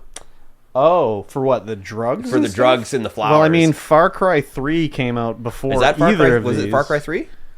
Well, Far Cry 3 is the one with the guy from Breaking Bad as the bad guy. Whichever one was the one where there were like deep drugs like going through haziness. Well, all of them have that. Yeah. Yeah. But I'm thinking Far Cry 3 definitely. The one but so based did in 4. America. Oh, that's 5. 5, yeah. Okay, Far Cry 5. So Far Cry 3 had it in it too. Yeah? Yeah. Okay. Yeah, they've all had it. Yeah. There's like flowers causing pollen, which makes you hallucinate and see things that aren't there. Yeah. And it was interesting. There was a few weird things in this thing where I found like zipline places to play zip lines. We get the rope. We didn't say this really, but we get the rope thing in this chapter. Yeah. After we've been captured in the gulag, like as soon as we get out of our cell, we get the rope arrow. So we can start roping around. Yeah. But there's a whole bunch of spots in the Baba Yaga. You have to go through this canyon to get to the Baba Yaga Canyon, and there's all rope catwalk things you can make. I'm like, oh, this is a shortcut to go back to the start. So I do it, and I'm like, oh, sweet, now I can just go from here to the... Yeah. But no, you can't jump up high enough to grab it. No. So I was like, well, what was the fucking You point go back of to this? start, but you can't. It's not a multi-way. That kind of thing. So, anyways, on the way to the Baba Yaga, there is an optional side tomb, which was very easy. And I was like, oh, that was very short. Yeah, it was just this. You're like, the Soviets were making another area, and there's this whole ice. Like you're on the side of a mountain, like rickety little walkways, and there's like this big like temple right in the middle of it. Yeah, and super short little thing, but like really interesting visuals. I can't remember what I even got for doing it, but you get some ability. Yeah, it was nothing crazy or whatever. It's like this naturally occurring wind organ somehow. Yeah. But there's one of the lecterns down in this huge canyon, and you crack it open. I can't remember what ability you get either. I know later I got the ability. I think in the uranium mine, I get the ability to passively see traps. Yeah. But we go down to the Baba Yaga, and we get all dosed up, and we're seeing things, and there's skeletons looking at us, and the Baba Yaga's riding around in her house. And, the house, the chicken with chicken legs. Yeah, we get attacked, and I was like, oh, just tell her to sit down, no problem. And we get attacked by like spirit dogs, and we're fighting, and I had my AK-47 at this point, and I'm just spraying bullets everywhere. Oh, I forgot to say, on the way to that cave, that's one of the caves that was like blocked out because you have to use a rope to pull the thing down. On my way there, I'm like, oh, here we go, and a fucking snow leopard jumped out and killed me. I was like, what the fuck? Jeez Louise. I actually have the ability that tells me whenever there's a rare creature nearby. Yeah, this came out of nowhere to get me. I used a lot of bullets. That thing was fucking tough. Oh, yeah. It's crazy. But yeah, it jumped out of a tree at me, and I was like, what the fuck is happening? So I got the rare pelt off of it. Yeah. But you're hallucinating, so you see like all this crazy shit, and then you see Richard, your father. You see a lot of stuff, and you're like following around. It's really, the visuals are really great. I found them to be very impressive. We finally get attacked by the Baba Yaga. She's gonna crush us, and we're like, no, not that. I'm gonna yeet myself off the mountain here into the river, and then what's her name that we're dealing with? The whole mission is like, my grandpa went to kill the Baba Yaga. He's not back. Can you find him for me? It's like, okay. And we're finding audio logs the entire time about this thing, and it's like her father or her grandfather was a guard in one of the jails, and the Baba Yaga was an inmate who was like enslaved to do work in the gulag, and they eventually fell in love and well, whatever. we don't know we don't know that the Baba Yaga is her grandma, but it's you'd have to be like, I don't know, pretty thick, pretty dense not to figure it out pretty quick. But then we get out, and the girl's like, oh, I know, we can make a potion to counteract the effects of the pollen. You just need to catch some deer livers and get some other things. Because the deers eat the plants and they metabolize it and whatever. So then I had to run around the map picking this up, which was fine because then I got to go in all these caves and stuff and do things that I hadn't done yet. We made enough to make 2 doses. 2 doses. 2 for Laura, 2 for the girl. Yeah. So we go back in, and we take the first dose, and it's like, oh, I'm not hallucinating. Oh, Yep. yeah, it was all very mundane in here. Yeah, There's some extremely scarecrows, mundane. And then I didn't kill spirit dogs; they were wolves. And oh yeah, that Baba Yaga's house was just like a platform that she added chicken legs to. Yeah. So Yeah, there's a little bit of a puzzly element to get through this little area where you have to like shoot ropes and like wind the thing Yeah. and then shoot the rope again to like lock it into place, Yeah. and you have to do that a couple times to get up this thing, and then you can take the Baba Yaga house platform all the way up to another area. And this did you do the optional quest here? What was the optional quest? It was to destroy all the Baba Yaga lanterns.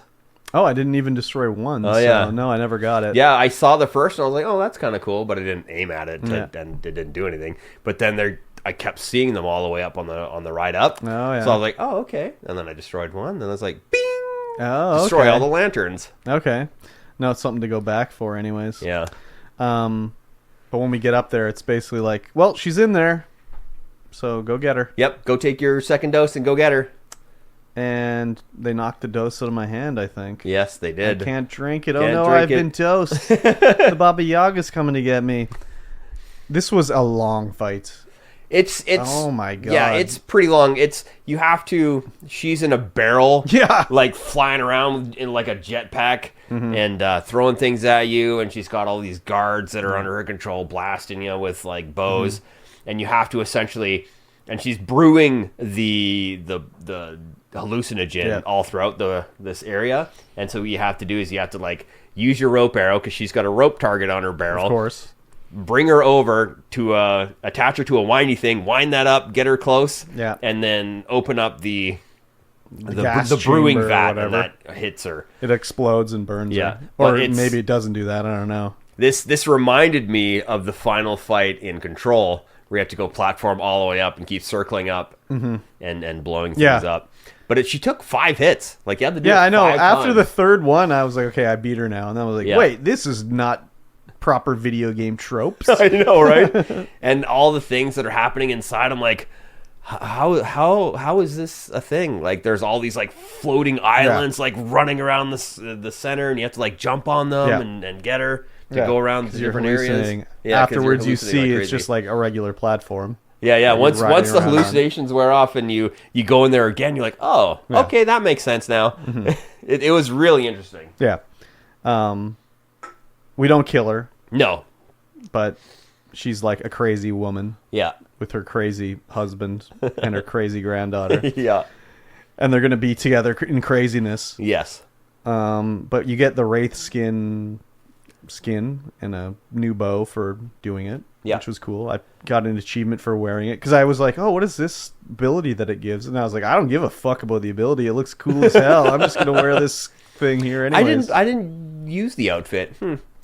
Well, Also if you equip kill it. some dudes when you're wearing it, you get an achievement. So. Oh, nice. Yeah, I got like doing that Baba Yaga quest. I got like 10 achievements. So they were coming hot and heavy. Yeah, that whole quest was really cool. I Yeah, really it enjoyed was that cool. the entire time.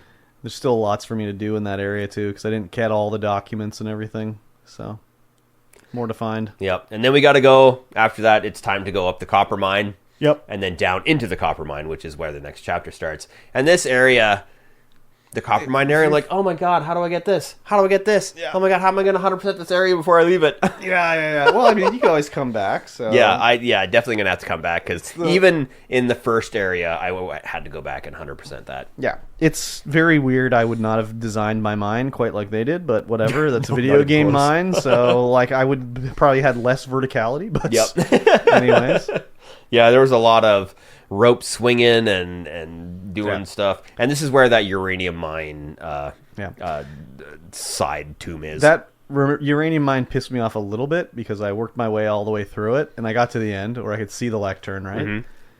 And there's water spraying down in front of the thing you have to burn. So I'm like, well, of course I'm going to throw it through and it's going to go out, obviously. Of course. So then I was like, oh, I must have missed the valve somewhere. Like, I better go find how to shut this water off. So I walk all the way back. I'm looking. I'm like, oh, there's a valve. Oh, it doesn't look like I can interact with it or anything. Oh, that's too bad. Keep looking around. I'm like, I wouldn't think a valve would be this far back. That's weird. Keep looking. And then I go back into the room, and I had tried to throw a Molotov over the pipe, but it hit the roof. So I was like, okay, well, I guess whatever, right? So then I'm like looking at it, like, is there like a, sometimes in a video game it'll be like, the yellow line on the pipe will show you the direction you have to go or whatever, Mm-hmm. So I'm standing back and looking at it, and I'm like, do I just have to stand further back and throw it over the pipe? And then I threw it over the pipe, and I was like, God damn it. I wasted like 10 minutes just trying to find a valve to shut off the water. Bit of a pain. Unfortunate. Yeah. Yeah, it sucked, but I mean, whatever. This is like after you've done the minecart stuff? The minecart stuff is... I hadn't done it at that point. Oh, okay, yeah. Because the minecart stuff is... I mean, you could have done the minecart stuff first, but... Yeah. Well, I was curious, because I was like, is this the minecart one? No, this is just the... Flowing water over the minecart one where you have to throw... this is just there's a pipe in the roof and the water's falling down. And you have to throw it over the pipe, and then it arcs over and burns down the fabric. Yeah. And then you get the lectern, so... I was like, God damn it. I thought about it too much. I just threw it over. Well, I tried to. That's the first thing I did, but it like hit the roof and just broke and didn't burn it. So I was like, oh, well, whatever. But I was like, not far enough back. Yeah. So then I was like, do I just arc it over this thing? Oh, God damn it. Yeah, to get through to where we're going into the next area, we have to do the mine carts. And there's a water coming down. We can see where we need to go. Is this an optional tomb? What was this? Yeah. No, this is the uranium mine. This is before the lectern. Oh, you have to do that after that. Okay. Yeah, the one you were talking about, I think it's just for a couple of items. No, that takes you to the room where the minecart is. Oh, yeah, okay. Yeah. You go through the burnt wall, and then... Because I could see the lectern through the... Mm-hmm. Yeah. Yeah, so there's water coming down where we have to burn another one. And we have to stop the water, but it's like, how do we stop the water? Yeah. And we can move these carts, and she's like, yes, I did it! And the cart falls, and whatever. You didn't do it. And it was like... How do I do it? Oh, I can see there's conveniently a place to tie a rope to this minecart. I did not see conveniently there was a place to tie the rope. I was like, oh my God, how the hell do I do this? So I'm like jumping around, parkouring everywhere, and eventually like jump up on the middle platform and looking around. I'm like, oh, yeah, there's a convenient spot to zip to the cart. Yeah. So you basically tie the rope to the cart. So instead of falling all the way down, it swings over and lands. And she's like, I stopped the water. And I was like, wow, this minecart can just hold infinite water. Pretty good. So not a drop spills out after that. Yeah. So if you're kind of stuck in an area like this, once you hit your explorer sense, Laura will give you a hint. You don't have to be stuck for very long. No. It's literally as soon as you do it. Yeah, as soon as you do it, Laura goes, hey, we need to do this. Yeah. Like, okay. Which is annoying. I know we need to do this, but... Or, like, give me 1 millisecond to try to figure it out, Laura. Jesus Christ. Like, I'm just trying to see what lights up here. I don't need you to tell me what to do. So that's a bit of an annoyance, but whatever. So, once we get through the uranium mine, we go back up into the regular copper mine. Yeah. There's a lot of, like... crazy stuff going on in there, especially near the top where it's all on fire. Shooting guys and everything. Yeah, that was a crazy fight. Like just fire everywhere, armored guards everywhere. You're like, oh my God. Yeah, it was what was happening to me? Something was happening where I was like, I just gotta set this guy on fire. Like, leave me alone for a second. Maybe I was on fire as Laura, but I threw the Molotov at him. He drops the thing, and then he's done. So. Yep. I did like fighting a few of those armors guys with my bow. Like, okay, what was the spot I did it in? There was a spot where the red laptops were breaking out. Oh, yeah. In the yard, there's a few guys that come out that are armored, wearing armored helmets and stuff like that. But I just was using my bow and arrow, and it was hilarious because I just kept shooting him in the head, and it'd be like, ting, ting, ting, but then all of a sudden it would be like, and the helmet would blow off. And then I started shooting them in other body parts, and it blew off like their leg armor and stuff like that. I knew it blew off their head, their helmet, but I didn't know about anywhere else. Yeah, it was blowing off their chest armor and stuff. It was pretty fun. So we have to do another... Well, I don't know how far you went into after the mine. Well, as soon as we got down into that area, I knew that was the time. After we meet up with Jacob again, I was like, hey, this is okay. the end. I went a little further because I wasn't exactly sure. Oh yeah. So there's another running spot with boulders falling. Well, I'm looking forward to that. So, a smidgen of a spoiler, but you get a new piece of equipment. Oh, immediately. A combat knife, perhaps? Perhaps a combat knife? Yeah. But the other small smidgen of a spoiler is you can't fast travel out of there yet. No, I wouldn't imagine so. So you can't go back to the old places yet. Yeah, I'm sure you're going to have to play even that though you find a campsite. little bit. Oh. Yeah. Can't it's fast like travel. unavailable. Okay. Oh, interesting. Okay. I was like, damn it, because I found it, and I was like, oh, fuck, I'm going to go... Because there's that raft right at the start of the Soviet installation area that's on the water. I was like, well, I got to go see what this is about. Yeah. I mean, I know what it's about now. I saw the little jug that you can jump up and get. But I was like, oh, I can't go and do it. And I'm still waiting for the ability to throw flaming things at those brambles. Yes. Because there's a lot of brambles. But there's a lot of brambles, but I've also like almost 100% of that area. Yeah. And I'm pretty sure it's still, I know where everything is. So I don't know if those brambles actually do anything. Yeah, maybe not. I think they're actually spawn spots for woodland creatures. Oh, yeah, that would make sense. Did you burn the cosmonaut posters? No. Yeah, in the mine. Oh, I've seen them. Yes. They grew up. They glowed, and I was like, "What is this?" I know. I can't interact with it. Me too. Yeah. No, you burn them. Okay. Yeah. So you'll have to go back and do that. I will, because that's got to be an optional quest. Yeah. It's like a challenge, like burn 10 cosmonaut posters or whatever, you know. So. Just like destroy the 10 hanging chandeliers, whatever. You definitely did more than me in the game because I didn't go back and do everything. I tried. I did a bunch, but yeah, I didn't do it. I did all the optional quests for the people. Yeah. I did the one where the guy's like, "Oh, we need to live in this cave." Yeah, there's wolves. I didn't know that he had an optional quest. He was like, I'm good. Just I need a little help." But the prompt didn't pop up, so I was like, "Okay, that's cool. We'll save you." I was like, "I killed all the wolves, buddy." Yeah, just go in there. So then I went over there. I'm like, "Well, there's no wolves outside, so they're not respawning. No big deal." So I went inside, and I was like, "There's like 10 wolves in here now." Yeah. So I had to kill like 10 wolves. Just crazy. I've got some gripes. Oh yeah? It's Gripe like, it up. There's stuff where you think you should be able to jump on it. Oh yeah. But you can't. Yeah. It's like, no, you can't jump on this. It's like right where that soldier is that needed the help. You can't jump up that little wall there. You can't jump up the little wall here, but a foot over you can jump up the wall. Yeah. It's like, what's the difference? You should be able to do it there. Yeah, that doesn't make any sense. It's annoying as hell. My gripe only really is like, Laura, why did you not grab that ledge? Right? Like, what's your problem? In the Baba Yaga Canyon, there's the spot where you jump into the water, and then you come out and you're in this little cavey area. You have to use your ice picks to climb up, and then you have to launch yourself over to the other side, ice pick up again. Yeah.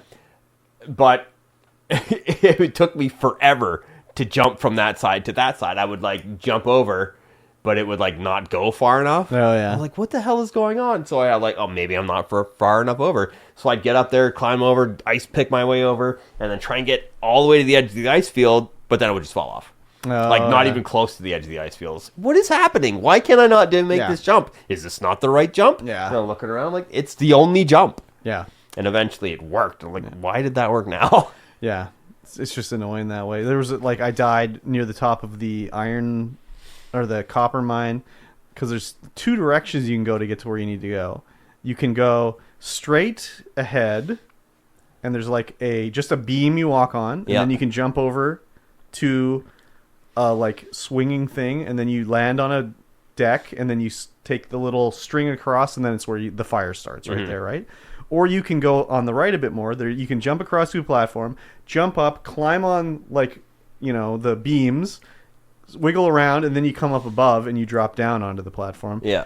And I saw that there was another way to go, so I did it, and I went back, and I'm like, well, what's up here? Oh, it's just the same thing, but like a different way to do it. Yeah. Like, what was the point? But Laura... multipaths. Yeah.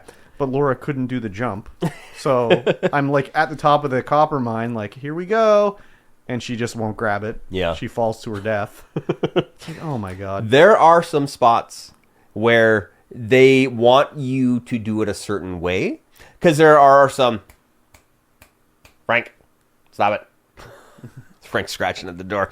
There are some spots where they want you to do puzzles a certain way. So there is a chest in a house, and you have to like be able to get onto this gantry, this little sloped walkway to get down there. Mm-hmm. If you jump from the roof of that building to that walkway, you will die. Yeah. If you jump that height anywhere else on a place where you're supposed to land properly, you will not die. Yeah. It's weird that they have arbitrary place where you can get to this spot normally, but because it's a spot that they want you to do the puzzle a certain way, you can't do it like that. Yeah. I also noticed in the copper mine too, there'd be like, oh, I'm way up top, and I can see the rope ledge thing that I saw way down there. I can connect to it. Yeah. Perfect. A shortcut. Yeah, shortcut down. Not back up. Not back up. Yep. It's like, well, what's even the point? Like, I don't want to go back down. And then there's one part, I think it's the exact one you're talking about, where there's the slide. You're like, I'm almost at the top of the place, and there's like a rope thing where you pull it, and then there's a little stairwell looking thing going down. Mm-hmm. So I was like, oh, I'll go down here, see what's going on. No, it's a slide that slides you all the way to the bottom, to the top of the room with a couple of chests or whatever. Yeah. And I was like, oh my god, now I have to climb back up this fucking thing? Like, oh yeah, I went up and down that mine countless times trying to get to this one chest that I can't get to yet. Yeah. I'm sure you'll find it eventually, but... Yeah, I've almost 100% of that area. There's a lot of stuff. There's only a couple things that I need to get. Mm-hmm. And I almost have Laura maxed out in skills. Yeah, I'm wondering if, like, that at this point you're supposed to be so high leveled or not. Because, like, I'm kind of impossible to kill right now. Yeah. I think we're at this point, we're 30% through the game, is what my save game tells me. But yeah, I have so much stuff unlocked already. Yeah. But I have been going through and trying to get everything, yeah. So... I also have so much fucking materials and shit I can't even pick it up anymore. And I can't, like, improve my bag size or anything, so... You got your bag size fully upped? My bag is so full. So, yeah, I'm excited to see what's going to go on in the next area here with the, like, the city and everything like that. Or, like, the little village and whatever. Yeah. More side quests. Yeah, for sure. Yep. Well, that is going to bring us to the end of this podcast, this segment and this podcast. If you like what you heard, don't forget to join the Discord down below. Join us in this game club. It is a club. It is for people other than us. Yes, please join us and let us know what you're thinking about the game. Please. And if you like what you heard, don't forget to leave a comment. Let us know you're watching. Let us know you're listening. Leave us a rating. Yes, please. Just let us know. And don't forget patreon.com/Streamvoid Pod. Yeah. You can get in there. You can support this podcast with your hard-earned dollary dues. Yes, please. And with that being said, we will see you guys again in 1 week's time. Bye-bye. Bye.